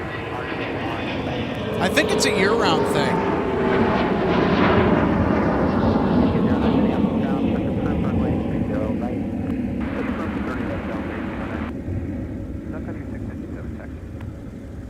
Delta 2062, cross runway Papa. Because that flight was seasonal. Country 30 left, taxi via Delta Whiskey. 30 left via Delta. So things have gotten busy enough now where 35 is open for business behind us. 60 departure number 47. 3-5. So we're going to get arrivals coming in over there? Delta 413, Minneapolis Some to Tower, help 10, ease cross runway congestion 30 right left, now. Join Alpha traffic on the runway, hold short of your The intersection. controller's trying to spread everything out and keep everything Delta 2463, efficiently Minneapolis Tower, running, 10, which, cross runway 30 left, join by the Bravo, way, left, this find is Alpha, a traffic completely on normal runway thing to have happen.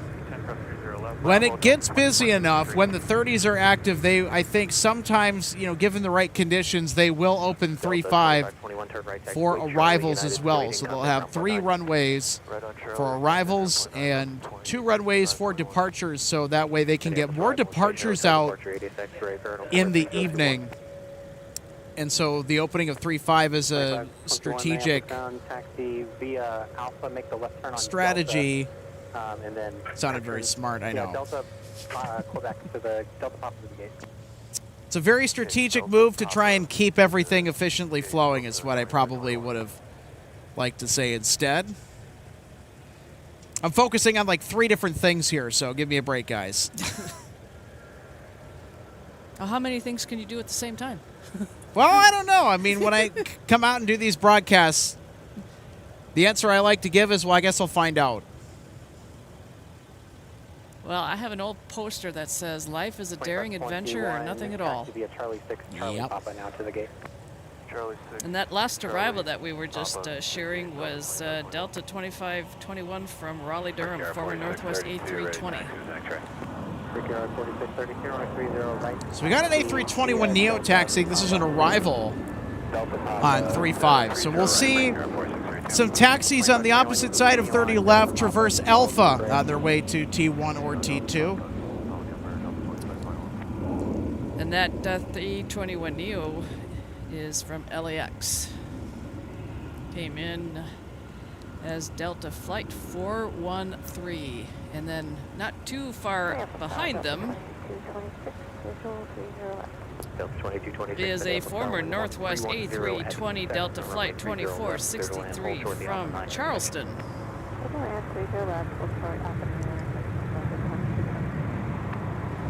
And then now just arriving rolling out United 732, turn right taxiway. on runway Mike, 30 continue left straight ahead, is and then contact ground point 9. United 732 from Denver. 2574 Minneapolis Tower, Whiskey 10, cross runway 30 left, join Alpha the other side. I'll have further traffic on the runway, hold short of your intersection. And it's kind of funny, Alex, you know, Mom and I used to sit in these big Adirondack chairs outside of Margaritaville at Universal City Walk, just to sit and chill and people watch. I'd always used to say, where's everybody going? You know, speaking of Margaritaville, and we were at the collectible show on Saturday, I swear to gosh, there was a inflatable aircraft that said Margaritaville on it. 732. So I don't know if anybody bought that, but that was kind of funny. Mike, Quebec, cross runway 4. Better reason to go next year if you don't plan on doing it or are on the fence about it at all. Go to the Aviation Collectible Show next year if you were attending this past Saturday. Hope you had a lot of fun. I sort of came in hot towards the back half of the show. I had some other stuff going on in the morning. You still made it. That's what counts. Yep. Yes, I did. Are you still showing it? Had a great time, and I was able to snag a great find. Of course, I have to credit you with the assist because you were, I think, looking through some of the stuff, too, and you're like, hey, Alex, check this out. I left it for you. I appreciate that. I mean, for $10 to get a little mini duffel bag that's nicely embroidered and just fantastic shape. I mean, despite the fact that that thing has probably been quite a few places already. It's a heck of a find. Oh, I rated that bin earlier on when I got there because, of course, I immediately went to what we had there on our tables. And so that was from the History Center, too. So like, knowing that you're a volunteer, you kind of knew where to look, too, and when to look. Well, I didn't know what was all going to be there. Oh, okay. I knew that there were going to be a selection of some of the new merch that we have at the museum available. And, of course, you never know what else they're going to bring out from the archives, which is out at Flying Cloud Airport. And, of course, I'm always after anything Northwest. And, yeah, I actually got a duffel bag just pretty much like the one you got, but it's a little different color. It's more blue, and it doesn't have the cargo stitching on it for Northwest. So I think, yeah, there was a couple that I got. There's some things that I've already had. And I know I actually have a really, really nice Travel Pro Northwest bag. I'll never part with that thing. And, you know, some what other, era? Yeah, well, as far as the logo, I think it's Bowling Shoe. All right, so that would have been post-NIRA. Yep. So, of course, that was not a cheap bag to get. And I have a couple of old duffels that I always used to use kind of as a carry-on when I was flying back and forth to Tampa more, and when I was not carrying as much maybe online or different things of that time frame. So, yeah, anything Northwest that I've had all along, they're not going nowhere. So, but I found some other ones. I can always find a use for them. I just want to have them. You know, I just thought of this. And we were kind of talking about it earlier in the year in regard to the construction and the rehabilitation project for runway 12 right, 30 left. I mean, we thought we were going to see maybe that somebody had got some runway lights. Oh, yeah. And they were going to try and resell them at the show. Didn't see that this year. Nope. Because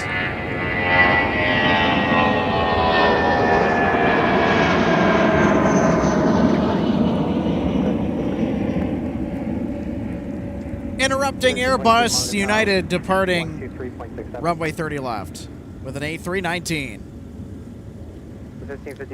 Headed to Chicago O'Hare. And yeah, I also grabbed a fully framed with non-glare glass poster that had been done up with some matting that honored, was it the 75-year anniversary of Northwest? I found a poster that was kind of dedicated to the Stratocruiser I found another poster that was part of a 747, like looking back towards the front of the aircraft with the side of the wing with a number 3 and 4 engine. What else did I get? Oh, I got a red t-shirt. Found a red V-neck sweater for Northwest at their cargo operations. Yeah. Stuff that I want to have and or wear. What's your gate? Charlie, and it's Charlie 1. That's Garage contact ground point 9. Exact jet 653 Minneapolis Tower, Delta cross runway 30 left and continue via Delta and Papa. 30 left at Delta, continue via Delta Papa, exit jet 653. Traffic waits on the runway. And I didn't spend, as much as that sounds like a lot, didn't spend that much. And of course, all the proceeds go to the History Center from those that made purchases with us. Yeah. 4, monitor ground point 9, Delta 2129. Exact jet 653 monitor ground point 9. Monitor point 9, exit jet 653. So that's always a priority for me. And of course, from time Yeah, to but that includes my bag too. That did go to the History Center, so I donated. yes, there you go. Awesome stuff. 1226 may have contact via Papa the gate.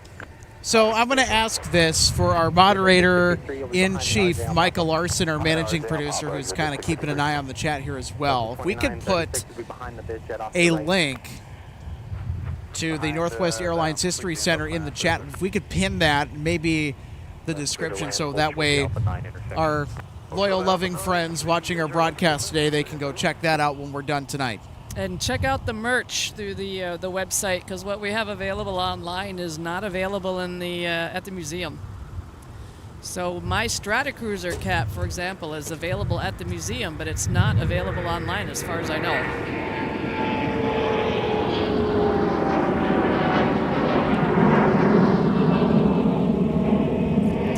I'm pretty sure it is not.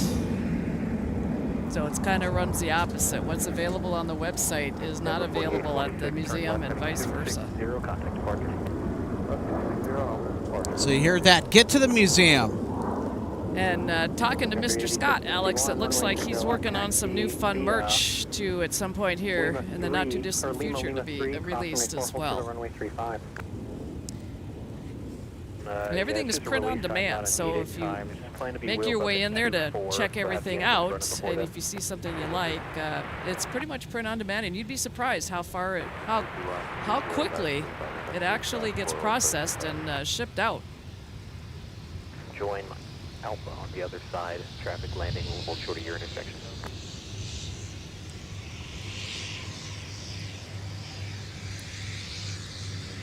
Vicky 1323 Minneapolis Tower, keep speed up at Mike Cross on Mike 30 left, continue Mike Top and hold short 4. Alright, Mike Cross on your left, Mike Top, hold short runway 4, Vicky 1323. Delta 2528 Minneapolis Tower, Whiskey 10 Cross on Mike 30 left, join Alpha the other side, traffic landing will hold short of your intersection. Cross 30 left, Whiskey 10, join Alpha, other side, Delta 2203, visual 30. Right via Bravo, Delta, Papa, Delta. So there's a look here at the viewing area. There's the iconic sign. You go all the way to the end of the parking lot here at the viewing area. You'll find that. With some QR codes to scan. Monitor ground on point 9. Mike Top across 4.9, Vicky 1323. And in the background, T2. Join Absolutely right. Via Bravo and hold short runway 4, monitor ground point 9. All right, join Bravo, short of runway 4, and monitor ground point 9, Delta 25. Delta 2203, visual 30 left. And I know one of the things that I have not purchased online is there are frames on there for your license plates on your car. Quebec Charlie Alpha. Quebec Charlie Alpha 30 left. So at some point that's going to be on my list. Jet 653, monitor tower 123.95. Yeah, those license plate frames that you guys have up and available for the folks that are interested in them look fantastic. I'm going to get the red one with the sans serif font, the bowling shoe era looking ones. Go 3831, turn right Charlie, contact ground point 9. Those look like a lot of fun. Ground point 9, Skylar 3831. Yeah, I have to think about what I would want to do. Maybe 2 different ones, you know, one with the bowling shoe and one with the meatball. Thank you, Micah. So go ahead and check out that pin link, and I don't know if you want to watch the stream side by side on your device. Watch us and browse at the same time. Go get yourself some merch. There's a lot of great stuff in the store. I don't think there's a bad thing in the item shop at all. You can't go wrong with anything in there.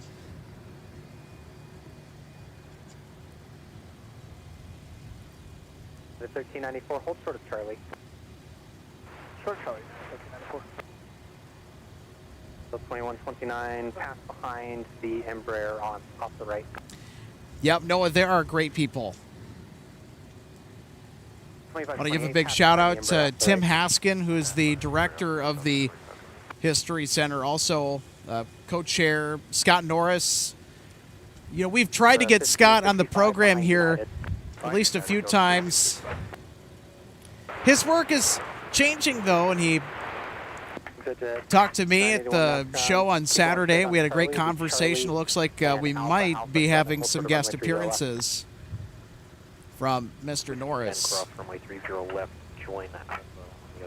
And I got to put a shout out too, Alex, to Bruce Kitt. Bruce is also a hoot too. He's former chair of the History Center. Was a mechanic for Northwest Airlines back in the day. We have to have him on as well too. There's a lot of great people that we got to start getting on here. Because the stories they could tell. Oh yes. And there's more just besides those that we've mentioned, because they all played a role in the airline with what they did. The 3-1. I know we have one on the team out there. I think he was in some type of an HR position. We have someone else who was a buyer of parts. So 2203 Minneapolis ground. Yeah, the amount of people that organization, the History Center, has been able to find. Really, the people that have found them kind of coming out of the woodwork has just been incredible. I think we have a couple of former flight attendants, one of which has written a book and is available for purchase at the museum as well.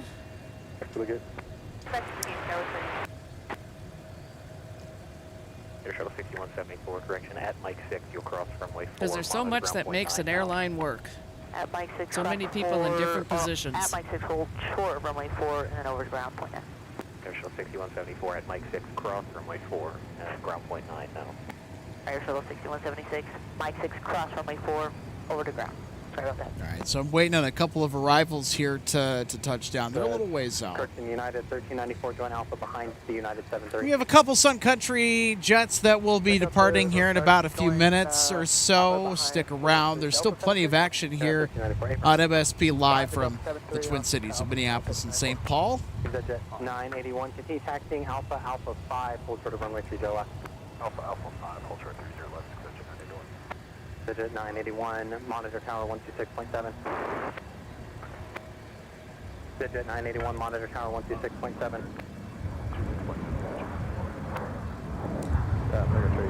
Here's Mesa arriving from Houston with an Embraer 175LR for United Express in the lovely Evo blue livery.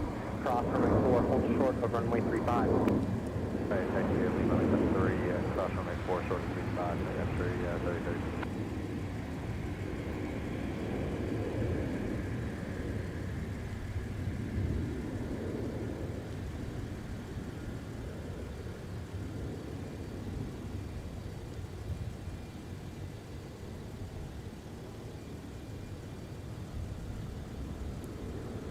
Skywest 4070, turn right at taxiway Delta and contact ground point 9.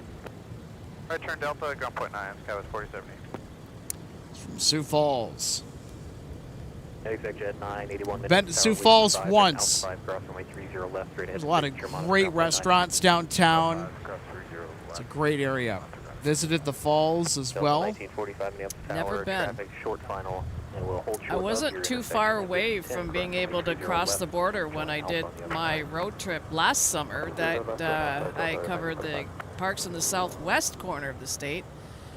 But I guess I just decided that with the time that I had in mind to do that trip, I just decided not to do it. And there's a really nice state park that's part of the state park system for South Dakota that's not too far across the border, that a lot of people that do the Minnesota state parks that venture over, you know, they just pay for the day to explore and then come back. And I thought about it. I just, for whatever reason, I just decided not to do it that time.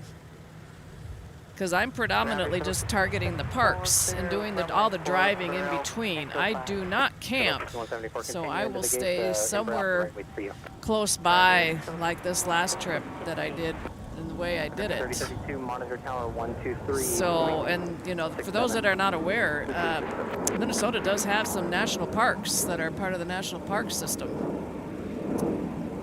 So, you know, National Park Service, one of them being Voyagers, which is a lot of water up in the northern part of the state. And then there's Pipestone. And where I grew up quite a bit, being out on the water on the St. Croix River, there's areas of the river that are part of the National Park system as well.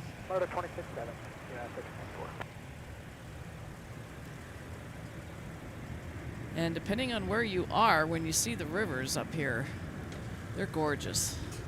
And especially when it comes to the Mississippi along the southeast part of the state, when you're down in the Winona area.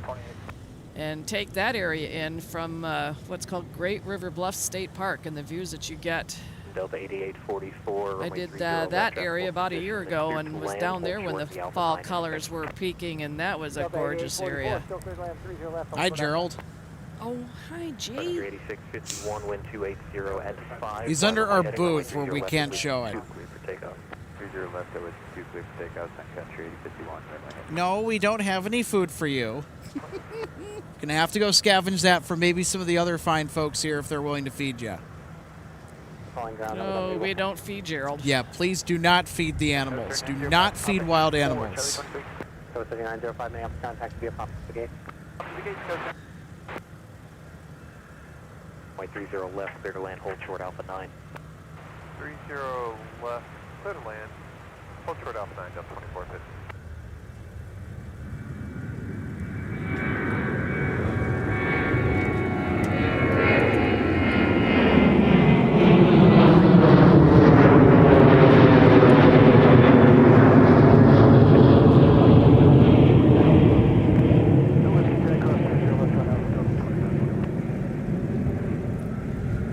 Sun Country being a little sneaky getting out of here. Headed up to Cedar Rapids. Tower, traffic short final, we'll hold short of your Like 8651. White 30 left, join Bravo on the other side. And then coming in about to touch down behind them. Oh, pencil alert. Delta Flight 8844 coming in from Cleveland. Departure.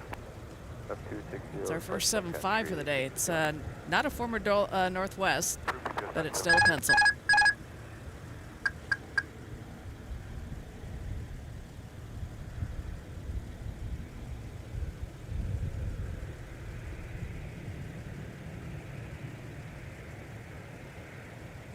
Delta 2941, continue via Alpha Cross runway 4, monitor ground point 9 now.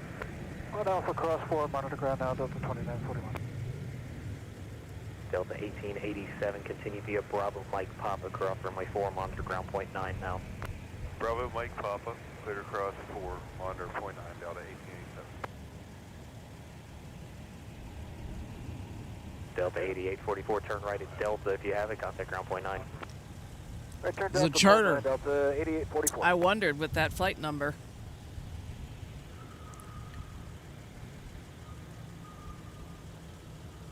It's the NBA preseason underway.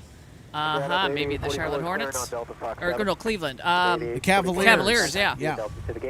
I lost track of where they come in from. Because we're already deep into the Major League Baseball playoffs. Newsflash, Minnesota sucks. They're not in it this year.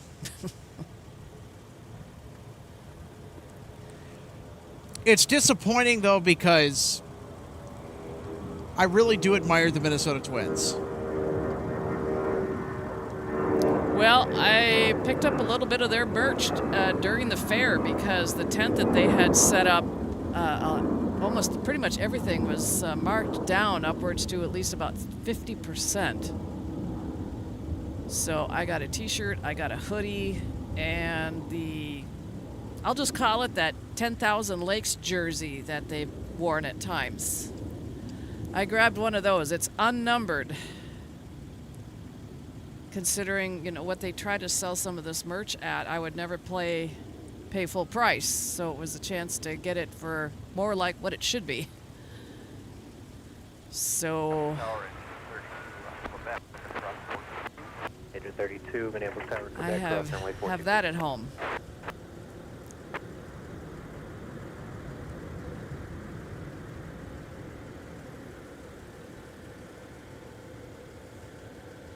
Delta 2415, turn right when able, and contact ground point 9. Right when able, point 9, Delta 24. And 2415 came in from Portland.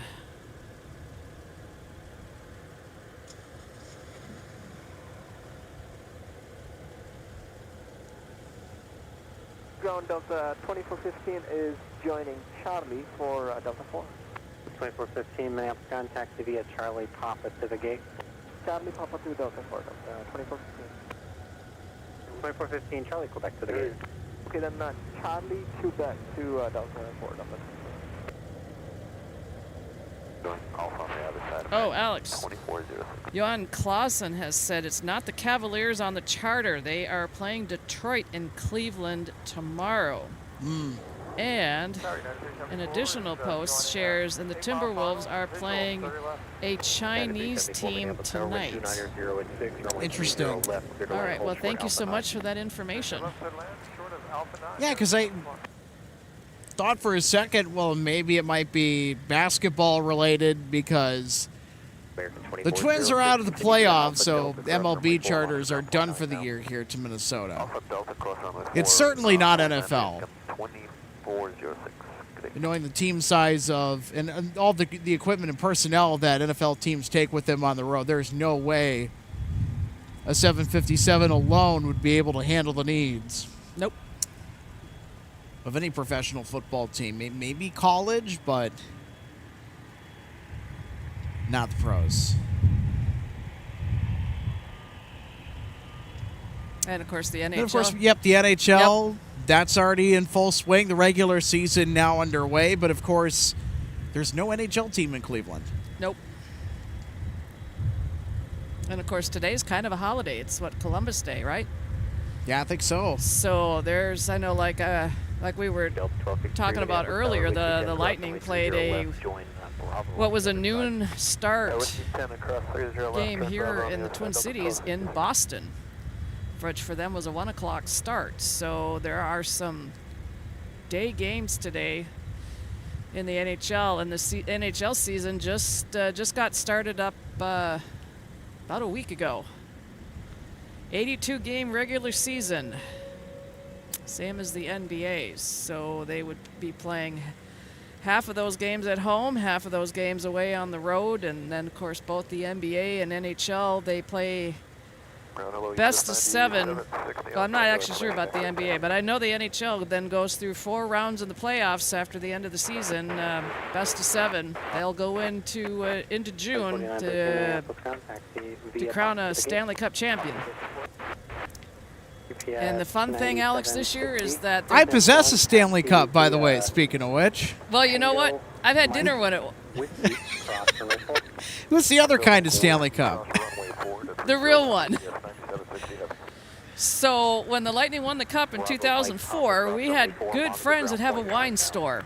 And then there was a restaurant just a few doors down. They got word that somebody was going to be bringing the Stanley Cup in there for an evening to have Holy dinner. Cow. So they called us and told us, and of course, we were real quick to say yes, yes, yes, yes, yes, and they got us a reservation there for the 4 of us, and we went and sat and had dinner with the Stanley Cup sitting on a table right next to us. And I got pictures of Taz sitting in the bowl of it. Oh, nice. Oh, yeah.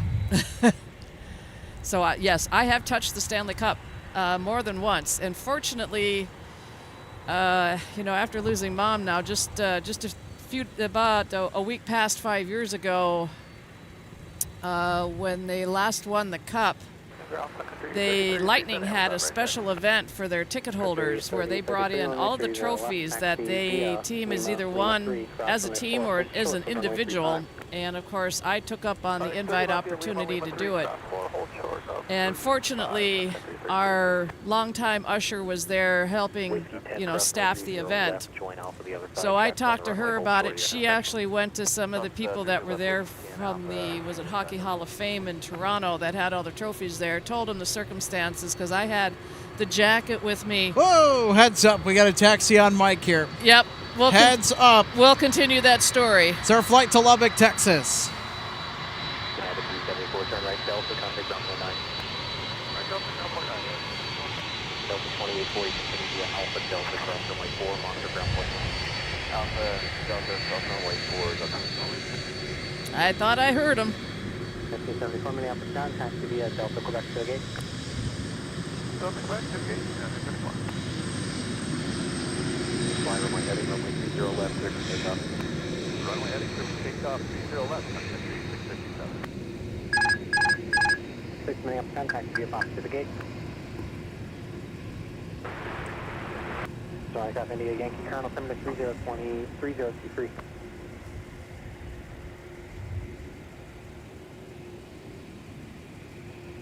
So to continue the story, our longtime usher went and talked to the officials from the Hockey Hall of Fame that were there because of all the trophies, and told them, the circumstances and what had happened and all that, and if it'd be okay if I put Mom's jacket on the Cup.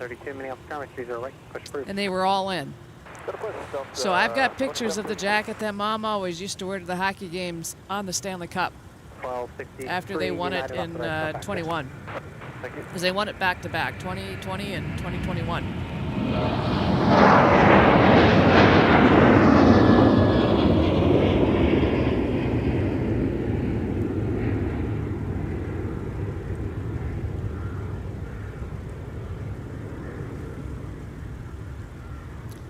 Now climbing out from MSP was Sun Country 657 headed to Denver. 657, good night. But yeah, that was a pretty meaningful opportunity. And of course, the Lightning played for the Cup 3 seasons in a row. They lost out on the third one to Colorado. So they've played for the Cup. I was rooting so hard for Tampa to pull that one out. Yeah, that was a tough one because they lost it on home ice. And they've actually, Alex, they've played for the Cup 5 times. They've won 3 of them. And when they won in 2021, I was actually up here. And so do you know why I was rooting for the Bolts? Because of a certain player. Not necessarily, because I hate the Avalanche, being a Red Wings fan. I'm a diehard Red Wings fan. Quite a few people in my extended family are Red Wing fans. A close friend of mine that I've known since high school, big shout out to my close friend Connor. He's a diehard Broncos and Red Wings fan, and that's something that we always connect on as Red Wings hockey. And yeah, I'm just hoping that we can right the ship this year, because if not, there are going to be some changes. Steve Yzerman could be done.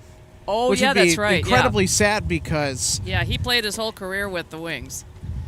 Well, then to have him be the general manager for the team that you ended up playing for and making a Hall of Fame career out of, and then just not doing enough as a GM, that's disappointing, because everyone wants this to work out. Yes.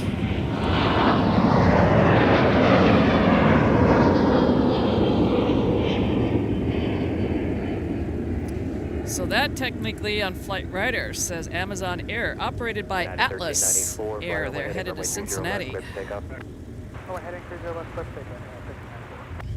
Yeah, Yzerman played his career with Detroit, and then when he retired, he went to the office. And I think, he left his position at with the Wings because he was the GM for Tampa for quite a bit.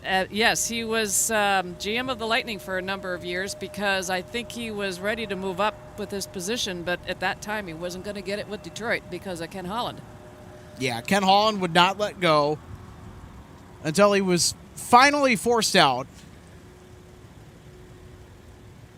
Yeah, that ended up doing a lot of damage. So, yeah. And the Wings are still trying to get back. They're getting closer to making the playoffs, but they're not getting there. We've been on the cusp of playoff eligibility, but we could just never get over that end of season slump.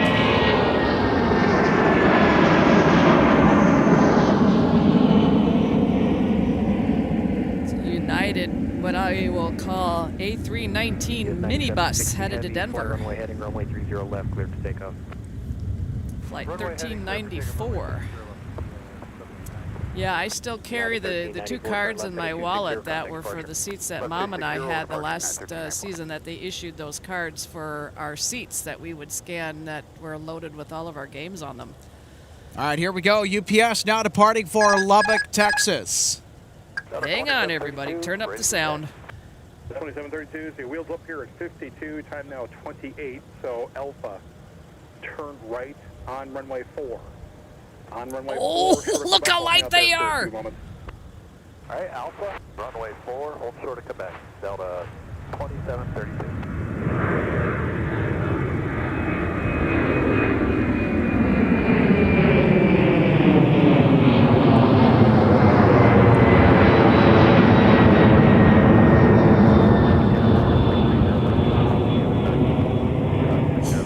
Holy moly!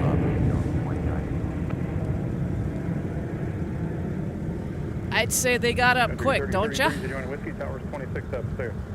All right, no, Whiskey 26 Sun Country 33. You turn left heading 60, contact departure. Left heading 260 over to departure. Yeah, I knew that was going to be a rapid takeoff from runway 30 left. So Because Alex, usually the departures out of here with freight are empty. That is an empty aircraft. So Alex, Noah Davidson's comment to that, a full load of sailboat fuel. Ha!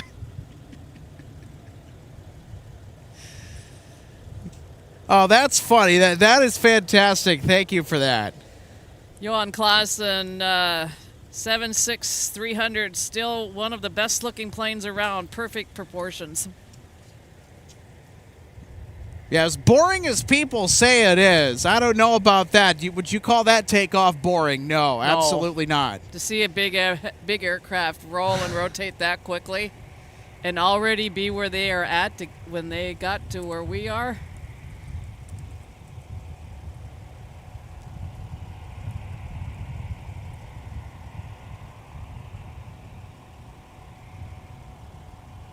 Yeah, holy cow. Oh, yeah, shout out to one of our moderators today, along with Micah, Daniel Swanson. Hey, dude, what's up? What up? Hope all is well.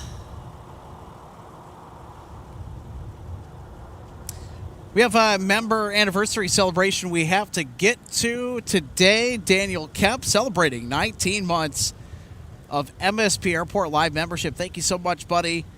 Hello, Alex and RJ. Well, hello, right back at you. Me too. I want to give a big thank you to all of our YouTube members that have supported us monthly.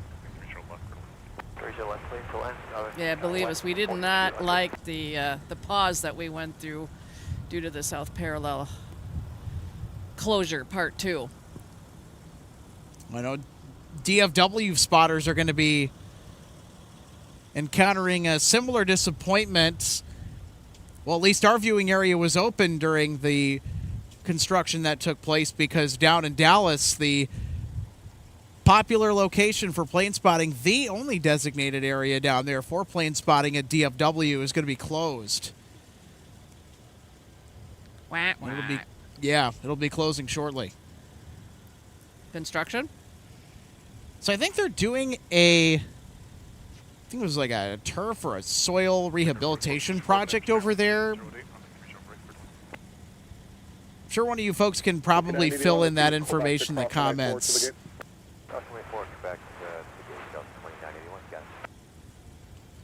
Yeah, I know that the airport's official social media accounts posted about it not too long ago.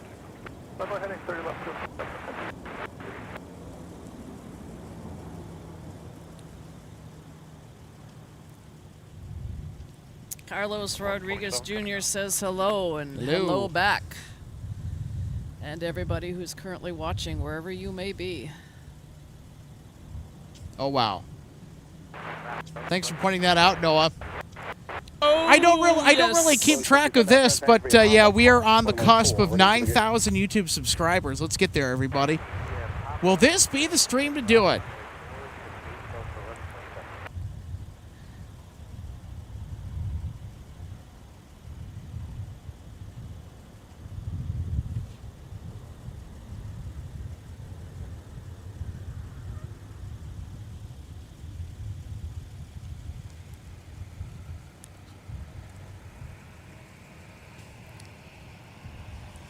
Yeah, what are the channel goals? Looking to grow the community to that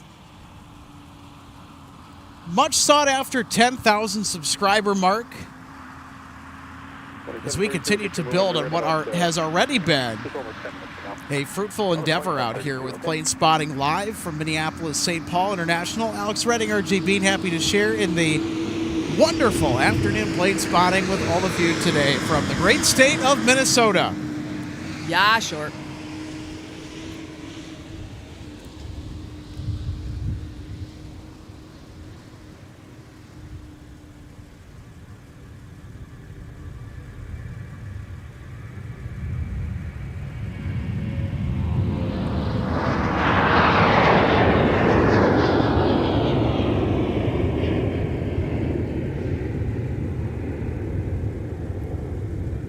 So, of course, that departure with the 738, of course, had the Amazon paint scheme, but it's operated by Sun Country, headed to San Bernardino. Left 260 over departure, Sun Country 30, 30, 30.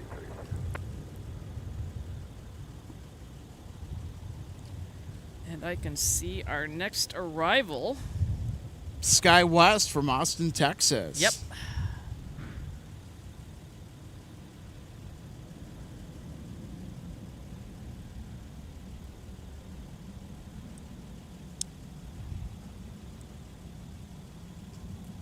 Yeah, it's way off in the distance.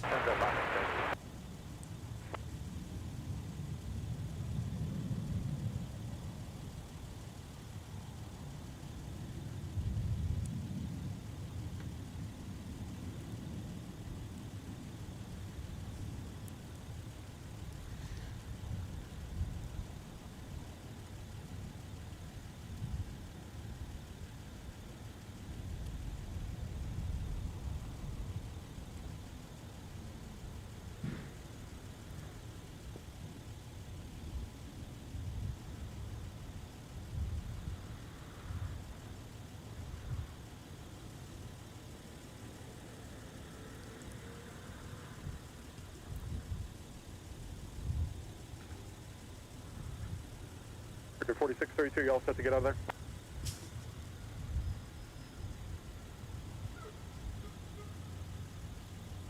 Sounds good. Once you're all set, just pull up to hold short authority right, Breaker 4632, towers 2395, he'll look for you. Hey, that's Joe Check Hey, Mr. Joe. on the mic. One of our controller friends, big Av geek here at the Twin Cities. He usually works the later shifts, from what I've tended to notice. I want to give a big shout out to our air traffic controllers here real quick, just because of all the drama that has unfolded in our nation's capital, the government being shut down and all this stuff. They have to still report to work, despite the fact that the government is shut down to perform an essential safety function. So we want to thank all of our hardworking controllers for having to put up with that. And, of course, to keep traffic running efficiently and smoothly today as they have been. And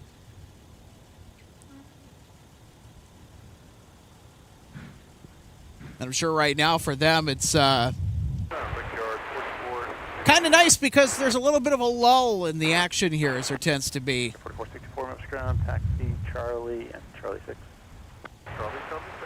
Yeah, these shutdowns don't help because I know when another thing I did, Alex, on this little trip was I had never seen in Bemidji the statue of Paul Bunyan and Babe the Blue Ox. 32 Tower 123.9. So before I headed out to Lake Bemidji State Park last Friday morning, I went to the visitor center where that statue is located and finally saw it. And then when I went inside to just, kind of see what was there, because it's kind of like a tourist office. Yeah. And I met up, and, the staff there were helping a couple with some directions and advice because it sounded like they were headed up towards International Falls and Voyageurs National Park. So they were kind of being reminded that, with the shutdown going on, that, bear that in mind. But it sounded like they had some type of a boat tour scheduled and had been rescheduled because of the water being rough because of the winds and the weather up there. And they had been to some previous, very recent other national parks. And there was very minimal staffing, maybe like just to maintain some bathrooms and not much more than that. So in ways, they're still open, but it's just the staffing is what's being impacted. And when I was with family yesterday, talking to my, brother-in-law's father, he is involved at what is the Sherburne Wildlife Refuge, and it has affected them too with their staffing. Well, we hope that a resolution is reached soon and that business can continue as usual.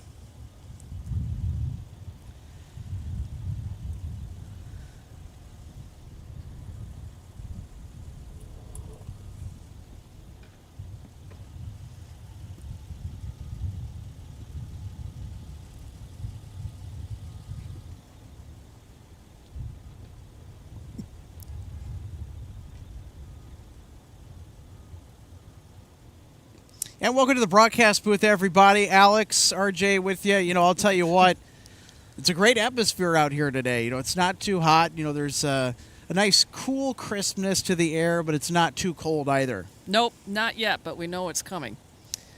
Absolutely. Speaking of stuff that is on the way, any arrivals that you've been keeping an eye on here as we look to kind of run through the back half of our program tonight? Well, I've been trying to look in on those. I'm not sure if we're going to sneak them in yet or not because of our timing with sunset. I mean, I don't know if our view right now you're getting a reflection off of the cars behind us of the sun. So the sun is almost directly behind us, and it's getting further and further south.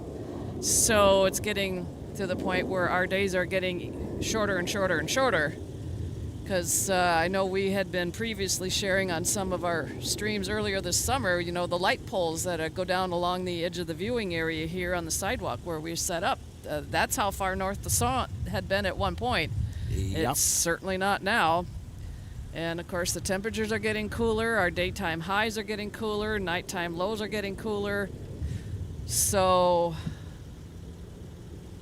the change of seasons up here. I know I've met up and chatted with a lot of people since I've been back and shared what I've been through, and the one thing that people do thrive on up here is they like the change of seasons. Sun Country 633 So, ground, push you get out and do different things depending on the time of the year.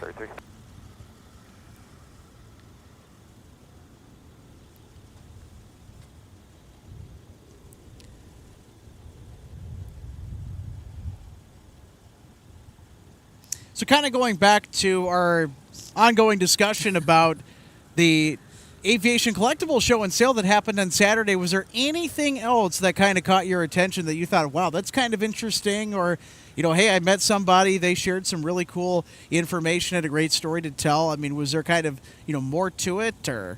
Well, I did meet up and talk with somebody for a little bit. He worked security for Northwest for a number of years. Oh, wow. And just, always interesting just to see what everybody has, because, everything that they have at that show was a part of the airline at some point and made it work.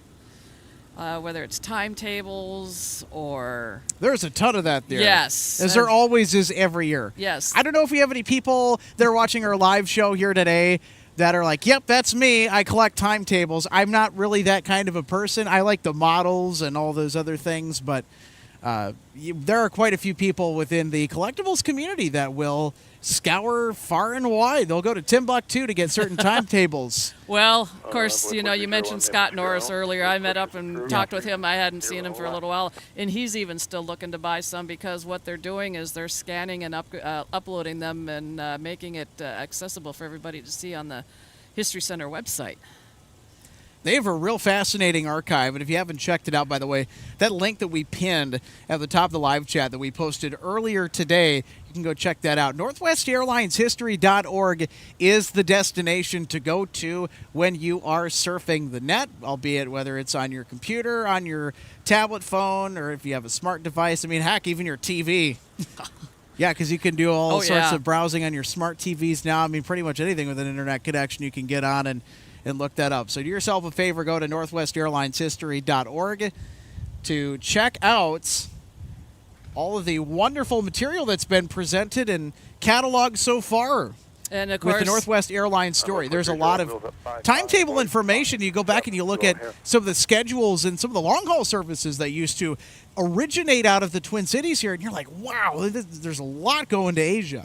Yes. Not as much anymore. There's a lot going to Europe now. It's kind of the other way around. Yes, and it's just, every year that I've been a part of everything up here since I've moved back, of course, anything Northwest that they have over there is going to be something that people around here are going to want to get to have, just to have, or to wear, or, display like a model and, all that kind of thing.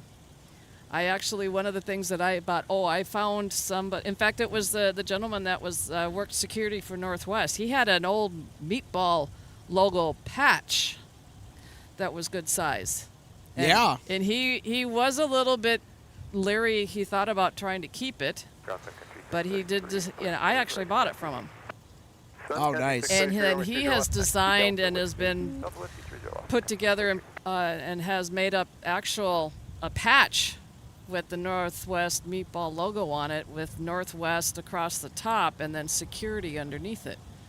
So I don't know if he was doing it for everybody, but he gave me one of them when I bought the patch. Yeah. So it may have been, and then there was someone else that was, purchasing some things from him, and because of what the amount was that they spent, he actually gave him two. So I'm glad I got one. And when I was there, just like I was there just wandering around and talking to people, and was approached by some of our followers that were there, and stood and talked with them, because it was a chance just to talk and meet more in person and off camera, and so that was fun too. So I was there a little after 9. I didn't need to help out staff-wise, but I was there in case they needed it, and I didn't leave until about 4 o'clock, because I had to leave to get up to where I'm doing the Pumpkin Trail, which is a little north of the cities, north of the White Bear Lake, Forest Lake area. So from where we were at over there at the hotel is about an hour drive. And I'll tell you, when I got up there, Alex, the parking lot was packed. And later on I found out, and that people that were mainly there at that time of the day were for Pine Haven Farm activities. Oh, wow. And then when they closed their schedule down for the day, then the Great Pumpkin Trail, and for those of us, anybody around here, or anyone else from anywhere else who has ever heard of the Dead End Hayride, that's where that runs from. Oh, neat. And that's where this area up there got its start. And then, of course, the farm activities started up. The Pumpkin Trail, this is just their second year. So I put in a full day there, although I really didn't do much to help. I just wandered around and chatted with people, and people that came up to me to just say hi, and that were followers of the channel, and so that was really cool. And then it was great to meet a lot of the folks that came out to the show and maybe noticed us and said, hey, how you doing?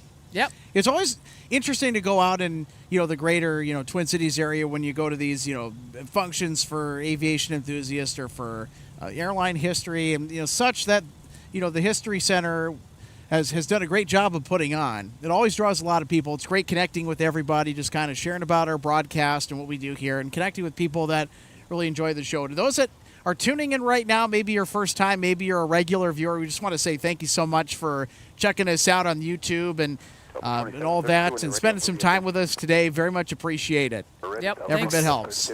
Always. 2732, runway 2 right. Taxi via Papa. 30 right via Papa, Delta 2732. Papa. Yeah, it's quiet at the moment, that's for sure. But we do have aircraft on the move.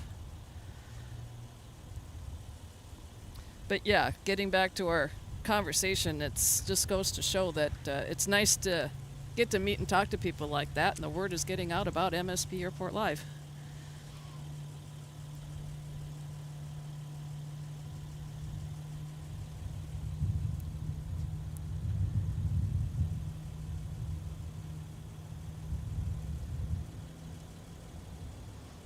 Oh, Noah says, yeah, I just drove past Pine Haven last night, and there was a line all the way out to and onto 35W. Wow. Yeah, I was out on the Pumpkin Trail in an area where we have a lot of backdrops set up where people can, take pictures with that. And I know I took all kinds of them last night for everybody that, wanted to do a group picture that everybody could be in. And, yeah, I'll tell you, when I got up there Saturday, I later heard that was the biggest day that they have ever had, ever, in all the years that they've done this up there. And I didn't even know about it until I happened to just kind of search, special events as it related to Halloween, and if there might be a chance I might be able to grab a spot and work a little bit. And everything happened for me really, really quick. So... And I know the Pumpkin Trail up there is super cool. I know you go far enough back, and we got a big Eiffel Tower. Minneapolis ground taxi via runway 22 Charlie 2 and hold short of Delta. Let me know And like an Arc de Triomphe. All right, Charlie 2, Over 10,000 carved pumpkins. Get all the accoutrements. Yes. And the thing that's nice about the Pumpkin Trail, Alex, is with the wristbands that everybody gets to wear after they pay for the admission to do it, you can go in and out as much as you'd like. So as I've told some of the guests, that's nice. Yeah, I've told the guests that come through up there, if they'd like to go wander around a little bit and they decide they're hungry or thirsty, they can go back out. We've got people set up with food trucks. And any notable food trucks? Well, I'm not a huge food truck person, but okay, there's a variety of different things that you can get. Anything that looked good. Well, I think a lot of it looked good. So, in fact, when this all happened on Saturday, I think one of the people that was with one of the trucks was over by where we are, and they were running out of food because there were so many people that came up to take in the day. So it was a busy one. So shout out to Pine Haven.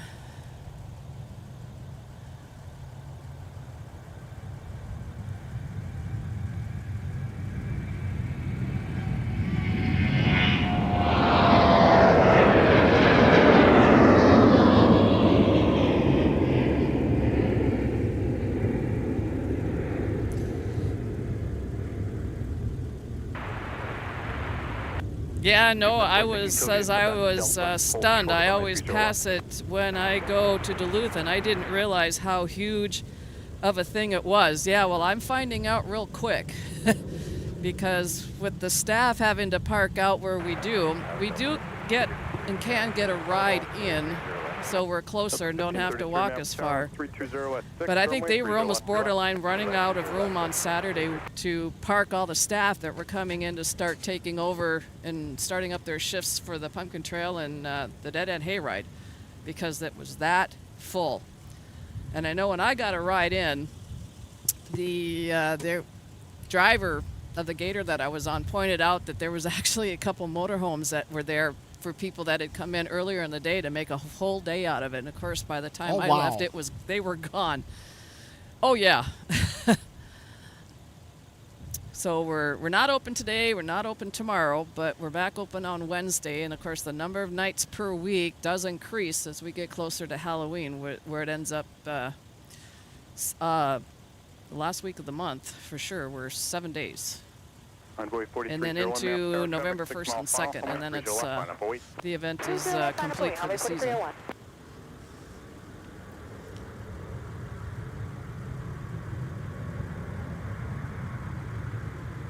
Southwest 3599, taxi Delta to the gate, monitor ground point enter. Delta at the gate, monitor ground, point 9, Southwest 3599.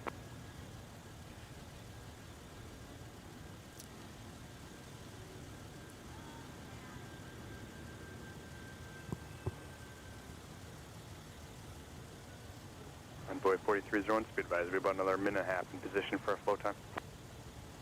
Envoy 4301.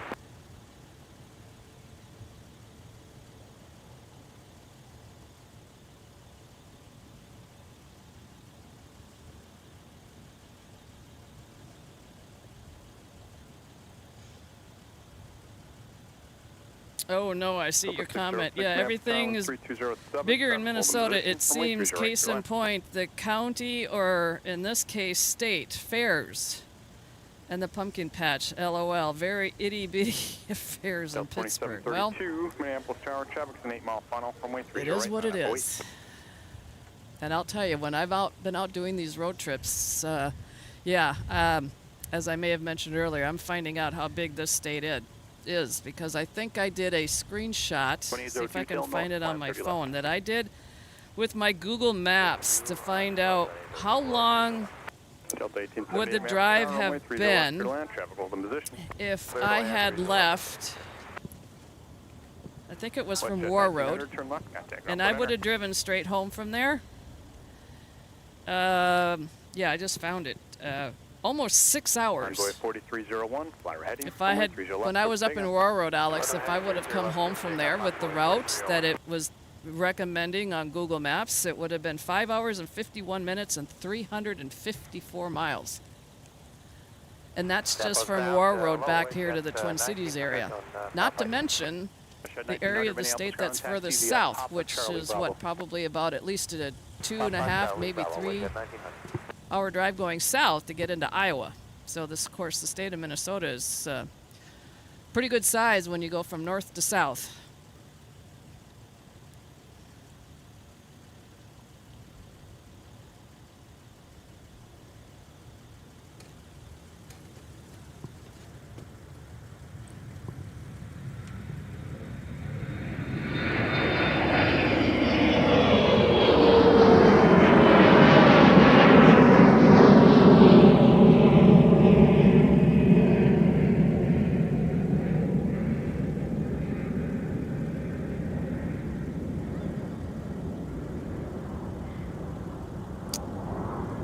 There we go. There's a look at our sunset.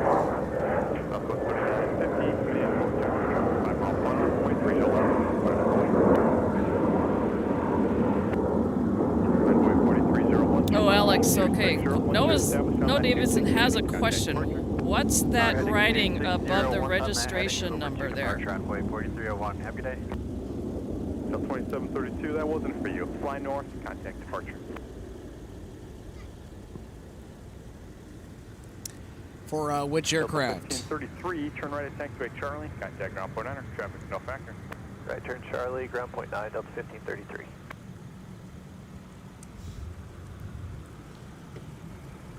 Paragraph news, Delta 1044. There you go. Look at that picture, RJ. Zero left. Oh, yeah. 1044, Love it. Minneapolis Yep, Tower, that's behind us 3107, now. runway 30 left, clear land. Clear land, runway 30 left, Delta 1044.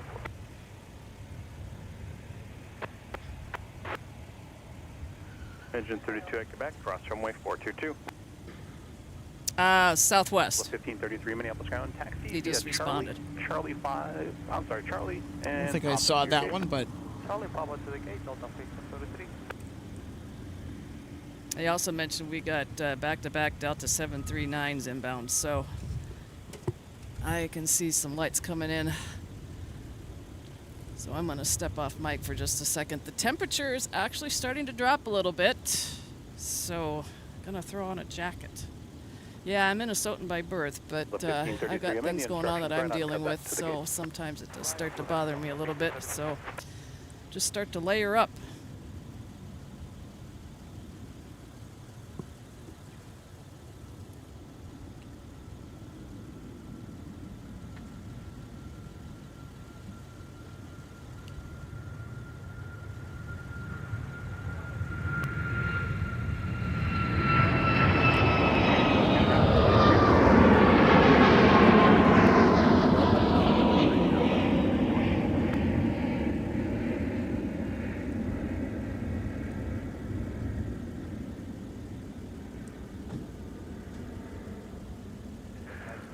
So 3950 heading 360, contact departure, we'll see you. Right, heading 360, over departure, Southwest 3950. Minneapolis ground, Delta 606 is off of 30, going to Delta number 5. Delta 606, Minneapolis ground, good evening, taxi via Papa. Taxi via Papa, thanks, Delta 606. You too.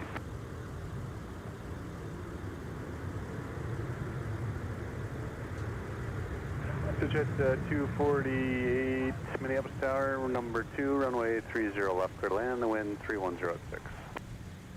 Number 2, clear to land, 30 left for exec jet 248. Super Dog 4 at Delta Cross, runway 30 left, continue Delta to Charlie. Delta Cross, Delta 1878, contact point 9. Point 9, Delta 1878. Super Dog 4, monitor point 9 on the other side. Point 9 on the other side. Delta 1878, Minneapolis ground, taxi via Alpha. Alpha to Golf 6, Delta 1878. Record 2802, sequence find the Delta 73. Echo 5. Record 2802, sequence behind the Delta 73. Behind the Delta 73, American 28. All right, and our next 737-900 on short final, arriving from Nashville, Tennessee. 30 left, call you for taxi, 40. Delta 1306, ground point under attack.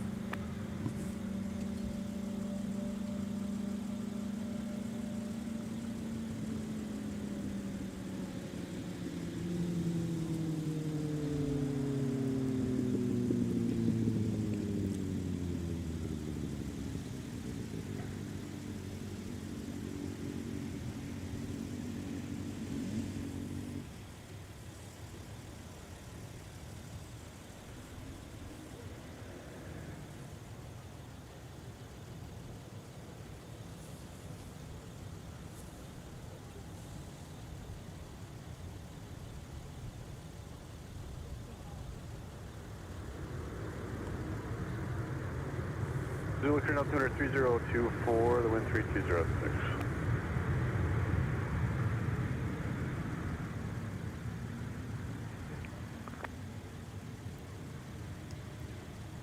Oh, I think we've got an update from Noah in regards to the numbering. He says, oh wait, brain fart shows how I'm still learning. Thought ETOPS was military.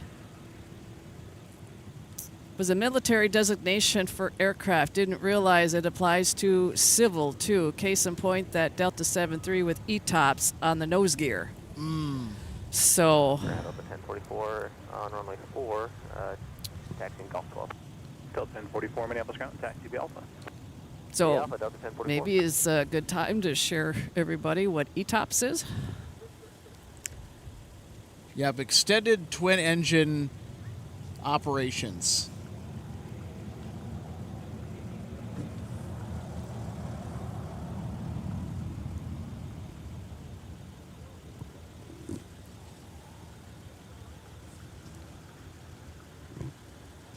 Because way back in the day, now I know we see twin jets as the norm Super 6 meter, push in the aviation industry. Everything from your international long-haul flights to your short jumps, maybe within the region.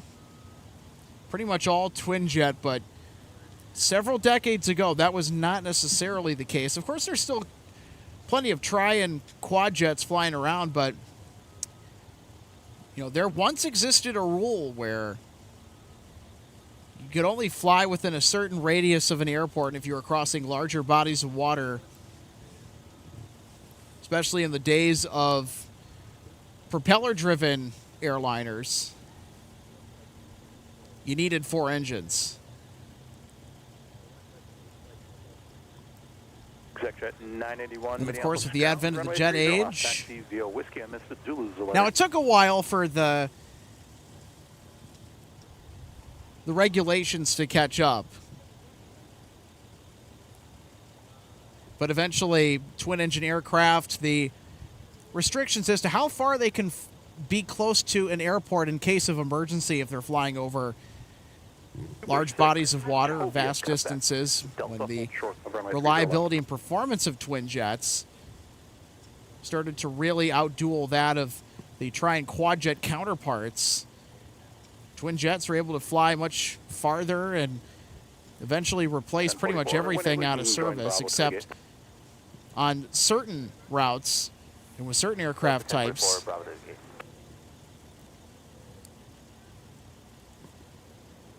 Yeah, I know. But it's those extended ops rules that, the antiquated ones, that used to exist way back when. That was the reason that the L-1011 Lockheed TriStar and then the McDonnell Douglas DC-10 were constructed with 3 engines. It was to kind of get around those restrictions while still flying a smaller jet on routes that did not necessarily muster up the demand to fill a Boeing 747.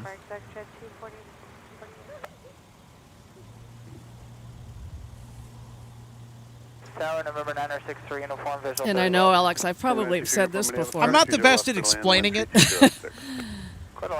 That's basically You'll just have to, it's one of those things you'll just have to look it up. Don't quote me on it. it's kind of the gist of it. Yeah. And I know, Alex, I know I've probably said this before, but Mom kind of made a comment once about we'd never go transatlantic on a 2-engine airplane. Well, majority of the time that we ended up going, we did. Because that's how we were routed.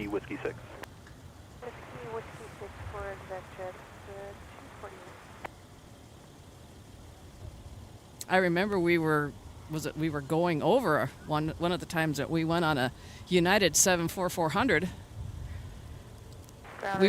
We were upstairs. So in regard to ETOPS, Micah says, ETOPS stands for engines turn or passengers swim. Yeah, I saw that. Brother. Thanks, Micah. Thanks, Noah. Explained it much better than the word salad on Google. Oh, brother. I'll tell you what, Google Gemini, their new AI-powered search engine is, I think, confusing a lot more people than it was designed to help.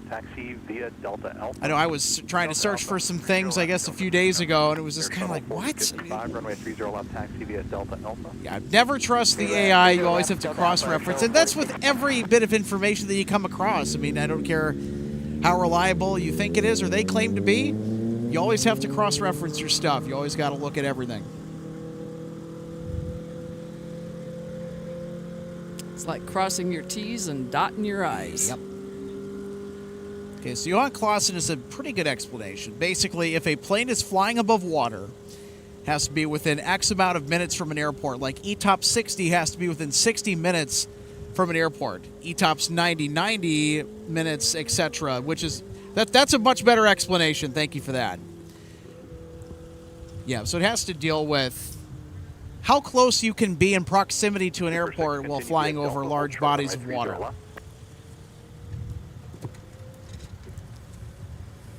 For 6, monitor tower 126.7.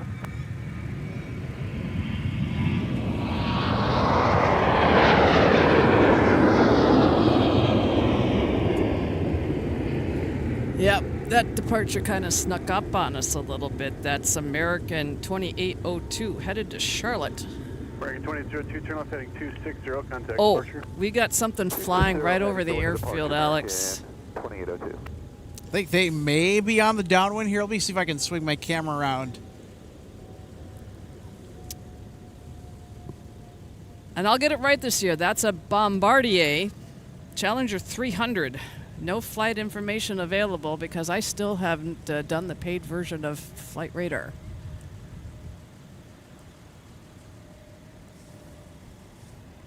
I'll get around to it one of these days. Yeah, Bombardier. You got it. I got it right. Like I was saying earlier, I finally learned how to pronounce Franz Jevny State Park.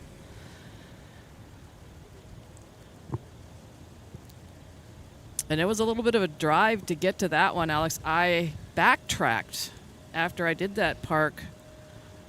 What was it, about 30 minutes, 30 miles to get to where I had to turn onto another highway to start making my way back south to get to Big Bog. And it was about an hour drive from when I left from Zippel Bay, which is just a little east of War Road. Hiking trail in that park was along the beach, so right along the waters of Lake of the Woods. 5791 Minneapolis ground meter, push is approved, 0.9 to taxi, would you like 30 right? And it's one of those inland bodies of water in a way you could say is, in ways you could be in somewhere and like saying where I was and look due north, you can't see the other side because it's that big. Turn left at Same when I was along the east side of Upper Red Lake, looking west, you can't see the other side. And I think with the exception of Lake Superior, Upper Red Lake is the biggest lake in Minnesota. Yeah, that lake chain is huge. Oh. I mean, you think Mille Lacs is big. Wait till you go up to Upper and Lower Red Lake. Yeah, then you can come back to me and tell me which one's bigger. Or which one looks bigger. In my opinion? Yeah. Between Upper Red Lake and Mille Lacs? Yeah. Well, you look at the lakes on a map, you're going to probably figure out that Upper Red Lake is bigger. And I know when I did my my route before working the fair this year, my last park was Father Hennepin. It sits right along kind of the southeast corner of Mille Lacs, and I had never seen Mille Lacs either until then. And with that lake, you cannot see the northernmost end of it from the south and vice versa. It's that big of a lake. Yeah, you look out and you're like, how big is this thing? Exactly.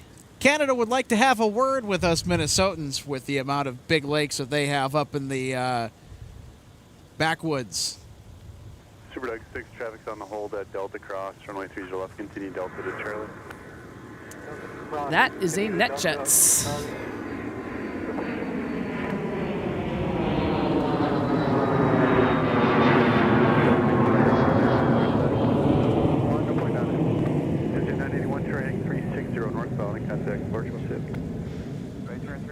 Headed to Teterboro. That was a Cessna Citation Latitude. 2607 Minneapolis meter, push is approved. 0.9 to taxi, 30 left or 30 right, your choice. Shuttle 4055 Minneapolis, runway 30 Got a couple of departures that are ready to launch off runway 30 left. First of which, Delta 1306 off to Chicago O'Hare. A whale bus.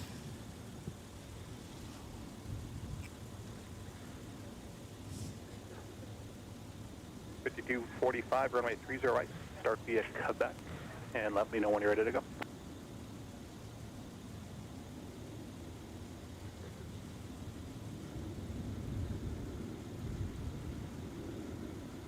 .258 heavy Minneapolis ground meter, good afternoon, push is approved, 30 left, call me, point on it for taxi.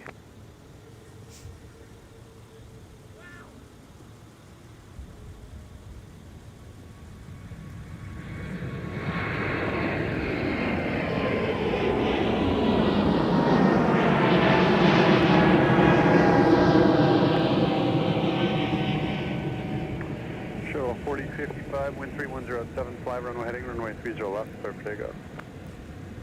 Alright, your shuttle 4055, 30 left over takeoff, fly runway heading. Delta 1306. Yep, next departure is on the way. Left 260, departure Delta 1306. Mesa Airlines United Express 4055 headed to Houston.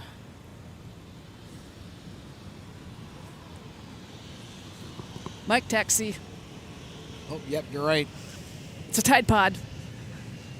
Up close and personal. Country 8672 on Mike, correction, on Whiskey, crossing the course. On 4 on. Their destination is Columbus. Sun Country Flight 8672. Maybe an NCAA charter. Somebody's going to play Ohio State.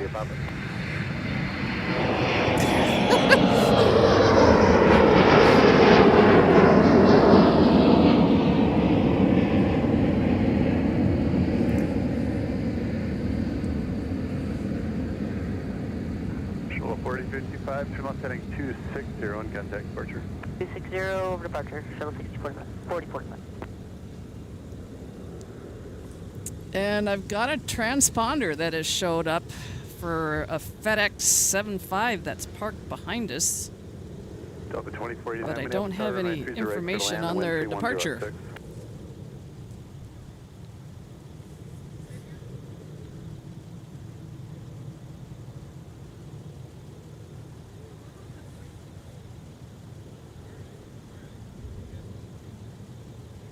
4109 Minneapolis ground. Or Minneapolis metering your push approved on a 30 right, point 9er for taxi.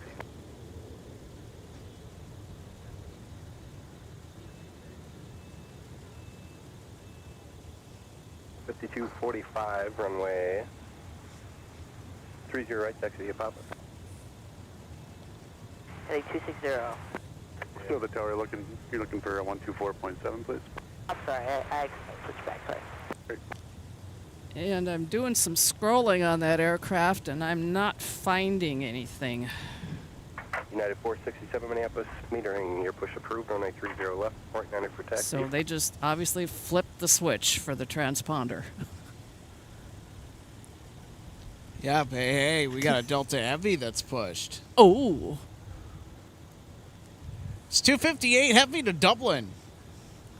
all right. Yeah, we were talking about that one earlier. Yeah, we're going to catch her because we're coming up on about 6:15 here local time. And I'm going to check to see what we have for an approximate sunset. Alpha 30 left, Delta 58 heavy. Ground Delta 2607 to taxi. 2607, runway 30 right, taxi via Delta, Papa. Delta Papa 30 right, Delta 2607. Delta 2349, traffic 7 head, traffic volts position, runway 30 right, clear to land.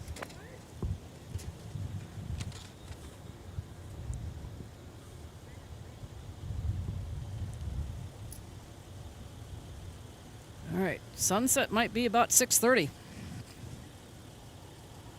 Looking like it. Yeah, it's that opposite time of the year when we've shared that sunset's not until a little after 9 in the evening in the summer, and during the winter months it will be at a time in which then it's dark by 5.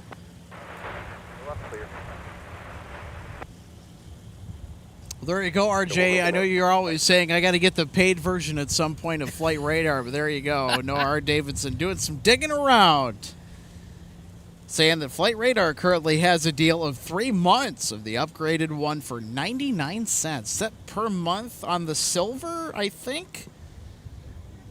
There's different tiers of monthly subscriptions that you can get for Flight Radar. Also, AirNav Radar has some great tools for aviation enthusiasts.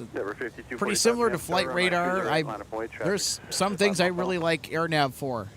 Yeah, and I think when I was last looking into it with Flight Radar, you can do it yearly for pretty reasonably priced. I don't know if, do they do still monthly? I thought it was, when I looked at it, it was X amount of dollars per year, depending on which one that you wanted to go with. So either way, I'll get there one of these days with it. Yeah. My list is always there for things, and I'll get around to some things eventually. It just sometimes takes a while.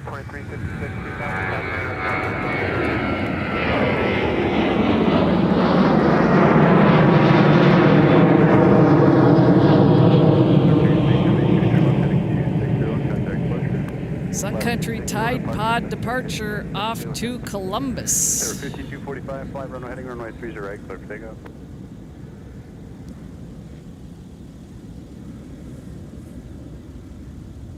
Now Dublin will be next in line for departure. That's Delta Flight 258 with an A330-300. Former Northwest Red Tail. Runway 30 right, taxi via Papa. Delta 258 heavy Minneapolis ready to go. Delta 258 heavy, thanks. Runway 30 left, line up and wait. There's traffic on a 5-mile funnel. Oh, so they're going to have to wait a little bit. So that will give me a quick opportunity to make a change with the glasses.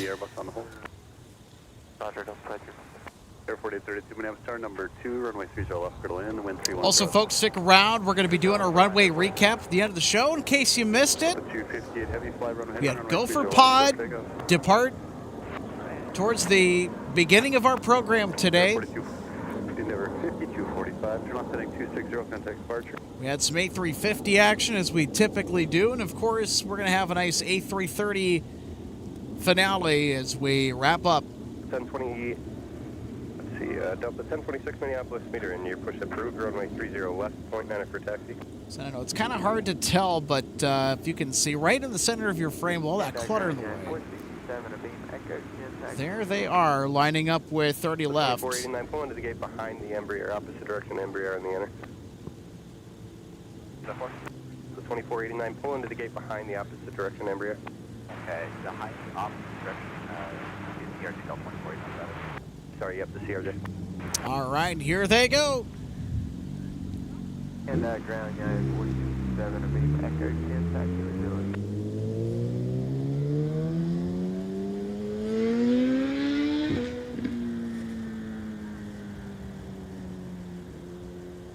At 467 runway with 30 left, taxi via Quebec, Charlie Alpha. 30 left, Quebec, Charlie Alpha, United 466.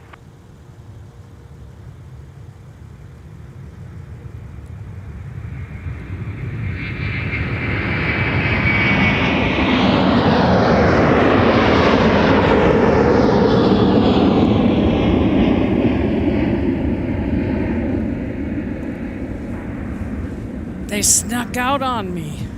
1613 Minneapolis, tower traffic forward ahead, runway 30 left, critical in. Oh well. Delta 258 heavy, turn heading 360 northbound and contact departure ship. 360 departure. Delta, have a good day.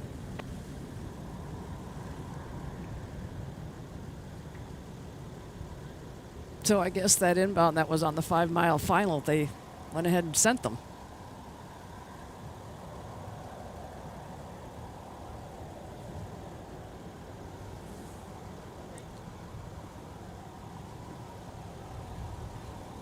Look at that. Yes. There's a turn. Especially into the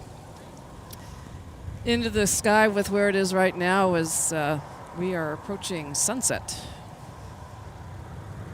with the lighting. Yes, we are.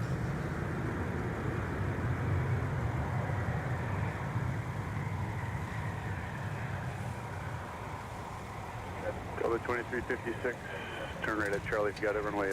And of course, that means that we're going to be ready for our runway recap here in just a minute. 2349, 73 and wait there.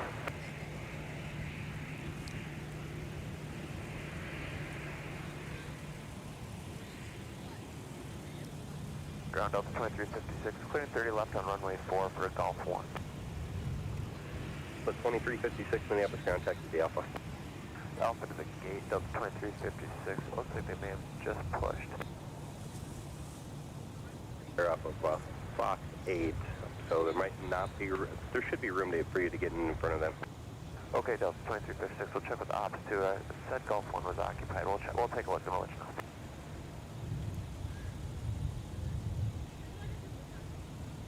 All right, RJ, are you ready for some highlights? Absolutely. Let's roll. Let's roll indeed. Gopher Pod. That's right. They started out with Gopher Pod departing off of 30 left. That's the University of Minnesota. Sun Country special livery that we given a nickname for, and that a lot of other spotters have taken to calling it. Fantastic lighting today, too, all the way around. And then, of course, you can't forget 160 Heavy blasting off to Amsterdam Schiphol with the usual equipment, the A350-900.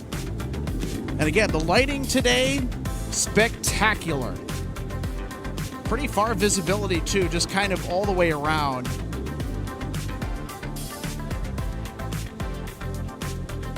A350-900, always a special treat.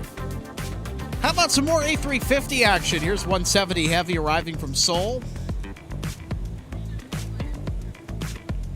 And, of course, the other thing I forgot to mention with showing our highlight before this one of Delta 160 Heavy departing, I think 160, they got out on time today, which have been pretty difficult for them, especially as of recent. Then, of course, we had our UPS 767-300 to Lubbock, Texas. Got a close taxi on Mike as they made their way to 30 left to ascend into the wild blue yonder. And then they had that rocket take off with the fact that they were empty. Absolutely. So we'll get a look here at the taxi.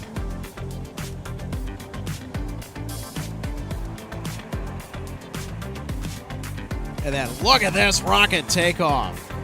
This is the highlight of the day for me. I don't know about you, RJ, but this right here took the cake.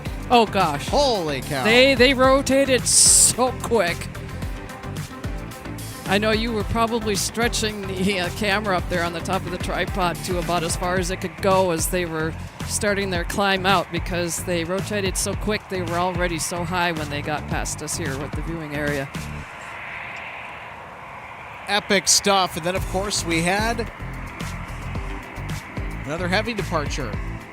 That being the one that we just watched with an A330-300 off to Dublin, Ireland. And there you go. That's a look at our runway recap for tonight of our stream highlights. Great day for spotting. Even though that we caught a snapshot of it, RJ, it was pretty fun. Yep. Oh, hey, penalty box.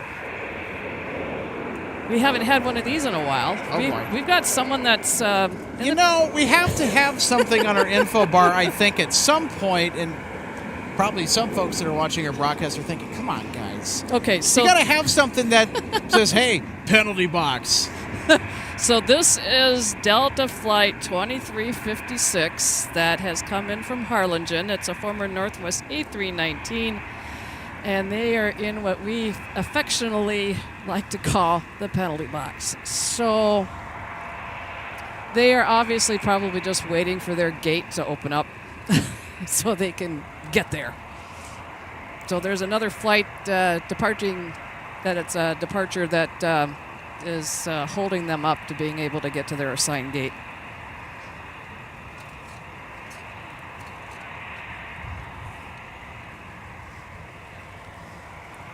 It happens. Well, we have a brief moment here. We want to take the time to let you know that MSP Airport Live is proudly supported by our wonderful friends over at DG Pilot, purveyor of gifts for the aviation and travel enthusiasts. For more, visit dgpilot.com, link in the description below, to get your aircraft model fix. They've got a lot of great gear and guides for your next adventure, and a great assortment of Minnesota-made local goods. It's all there. It's all on dgpilot.com. And MSP Airport Live is proud to be supported by Jet Set Shirts. Wearing the Jet Set life has never been better. Visit jetsetshirts.com to grab your aviation and travel inspired apparel today with fun designs like the MDDC t-shirt that you see on your screen. They've also got an Airbussin t-shirt. They've got a Antonov 225 hoodie. There's so much on there. You just got to go click the link in the description below and visit Jet Set Shirts. And also at jetsetshirts.com. Wear a slice of the Jet Set life by visiting jetsetshirts.com.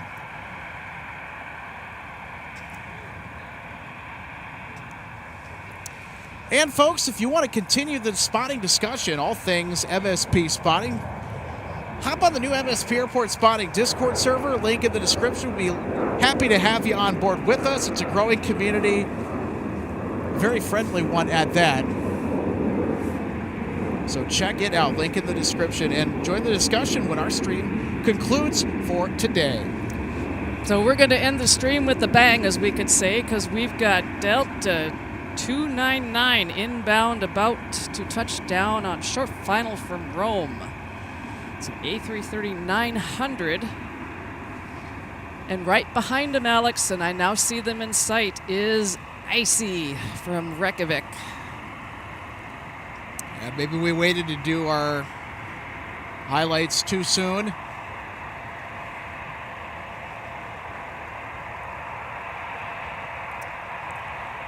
So how about that?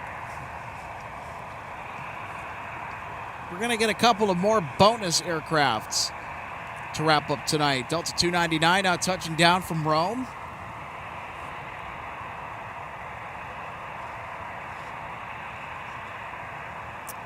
And for them today, it's 9 hours and 37 minutes nonstop from Rome, Italy. Touching down just almost right at about sunset. I know we just had a viewer post sunset 6:31. Of course, I think sometimes it just depends on what app you look at and what it says. So 1 minute, 1 minute.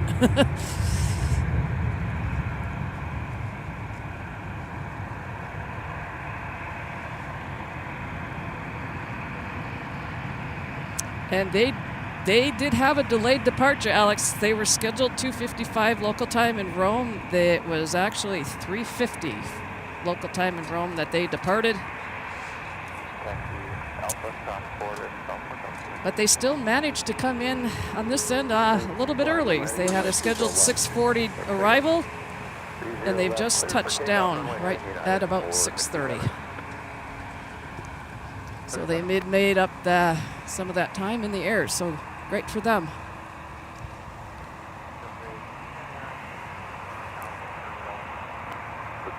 Heavy Minneapolis ground test to be at Alpha Craft 24.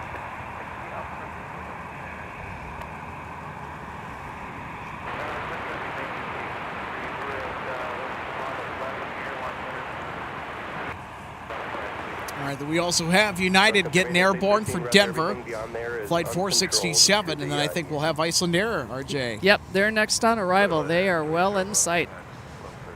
Awesome stuff. So good timing. Bravo Hotel for Papa. Bravo Hotel for Papa, Delta 22.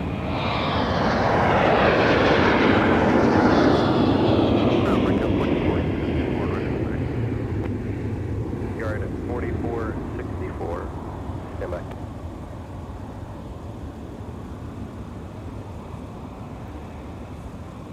At 467, turn left heading 260 and contact departure tail. Left 260, we'll switch to departure. You have a great night. United 467.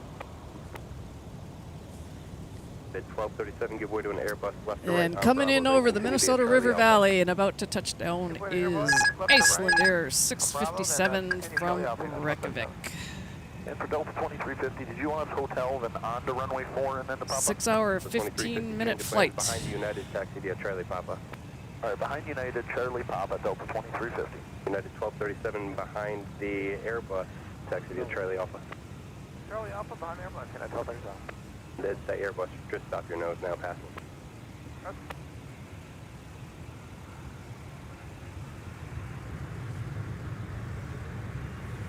Air 4464, monitor ground point 8. 21-8, have a good day, 4464. 7 left turn Delta, if you got it. I sir 657, can I go Charlie Papa? Affirmative. Charlie, then Whiskey to Delta, contact point 9 as you go, please. Charlie Whiskey to Papa, I said 657, and calling ground point 9, I sure 657. Thanks. Delta 1026, the wind calm, fly runway heading runway 30 left, clear for takeoff. Runway heading clear for takeoff, 30 left, Delta 1026. I will hold here. I sure 657. Oh, Alex, I don't know if we can squeak this in or not. We have a former Northwest Flying Pencil headed to Atlanta that is just about ready to, if they haven't, start their takeoff roll. Yeah, we'll be able to fit that in here. Runway 30 left, taxi via Delta Yep, according to Flight Radar, they are on the move. So yeah, there we go. Iceland Air, that's our finale on the departure end tonight. And then, of course, we have to catch that flying pencil. That'll be our departure finale. Headed 2298, change of plans to Charlie 5, Charlie Alpha. My last roll to rotate salute for the evening. Charlie Alpha 30 left, United 20. American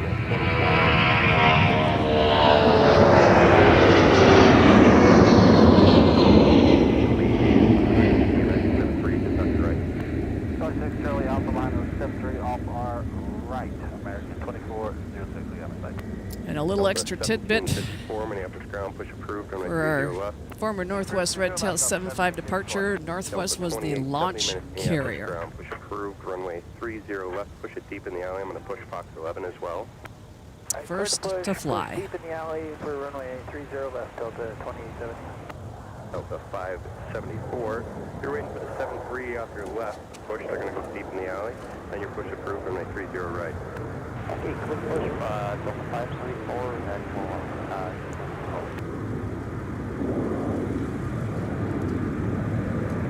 Unit 1134, up to Mike for the right turn, please. Contact ground on point 9. Mike, ground. Noah Davidson, we see your comment. Do the rules say you gotta be out at sunset or at dusk? Because technically Out at dusk. You got another half hour. Yep, and it takes us that amount of time to pack up the equipment, so we're gonna have to get going here fairly soon. But before we do, RJ, we got a major update. Thank you, everybody. Yeah. We finally crossed the 9,000 subscriber mark tonight. Thank you, everybody. Jubilated that we were able to hit 9K. We're only 1K away from 10K. And I'll tell you what, I'm really thinking about doing a 10,000 subscriber special, maybe going somewhere outside of MSP to do a special stream. Who knows? That is certainly in the works as a long-term goal, and it would certainly mean a lot to me and everybody that does this incredible live program for aviation enthusiasts, community-produced. If we can get there and go beyond. So thank you, everybody. There we go. And I'll do it again. Hooray for 9K. Where's the cake? That's when we get to 10K, though. Yeah. Okay. But we have to wait for cake. Ah, brother. Oh, dear. Oh, my. Are we having fun yet? Well, it'd be a good question for our audience.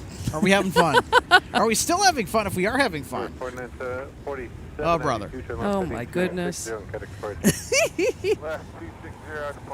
Gosh darn. What next?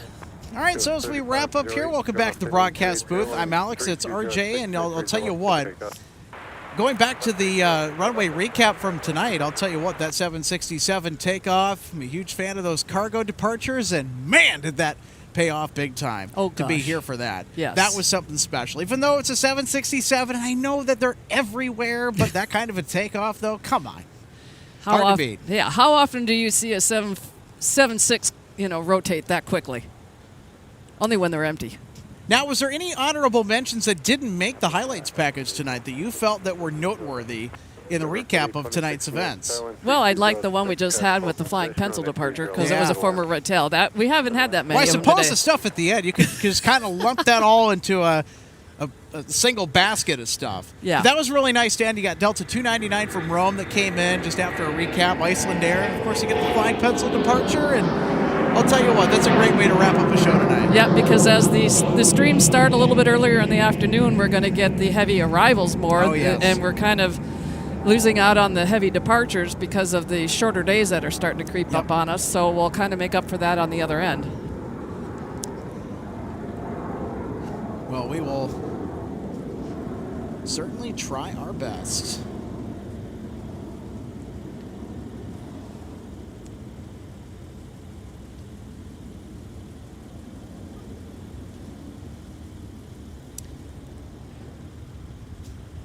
Well, folks, I wish that there was a lot more daylight for us to be able to stay out here and do this for longer, but you know what?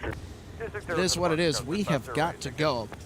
And if you want to go back and watch our previous broadcasts, fill you in the meantime, you can check us out at YouTube. Go visit our YouTube channel. Or also follow us on social media. Links in the description below for Instagram, Twitter, and all the rest. This has been a presentation of Live Plane Spotting at MSP Airport Live for RJ Bean and Michael Larson sitting back in what we're dubbing Master Control. He's kind of looking after everything and keeping us on schedule. Alex Redding, wishing you a wonderful Monday night. Adios, everybody, from Minneapolis, St. Paul International Airport. We'll see you in the next MSP Airport Live, buddy. In honor of Joe Check, see ya. See ya. 574, monitor ground point 8. Point 8, Delta 574, good night. 2695, straight ahead and hold trust Charlie 6.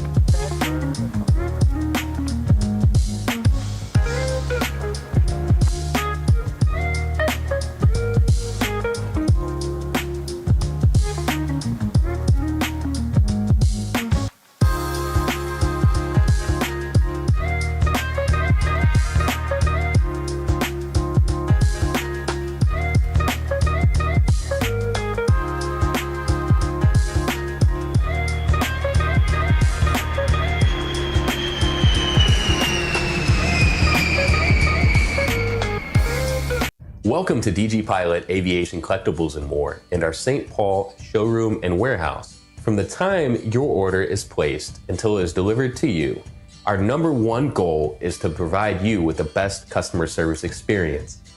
That's why we're excited to take you behind the scenes today at our warehouse to provide you an up-close perspective of our model aircraft delivery experience.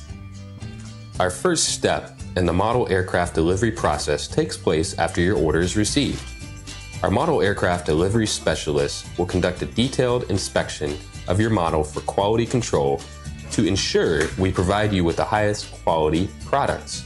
Each specialist begins the inspection by removing the model from the box and performing a visual inspection of the model, checking features such as the wings, landing gear, and antenna, as well as the overall model for defects. After the inspection is complete, your model is reboxed and then prepared for packing. Each model is then bubble wrapped to provide an extra cushion to prevent any damage during shipping. After the bubble wrap process is complete, the model is then boxed for shipping. Our specialist then reconfirms your model is ready for shipping, attaches a shipping label, and then your model is sent out for delivery. We hope that you'll consider DG Pilot Aviation Collectibles for your model aircraft collecting needs. You can order products online at dgpilot.com or visit our St. Paul showroom where we have hundreds of model aircraft to choose from. From all of us at DG Pilot, thank you for your continued business, loyalty, and support, and happy collecting.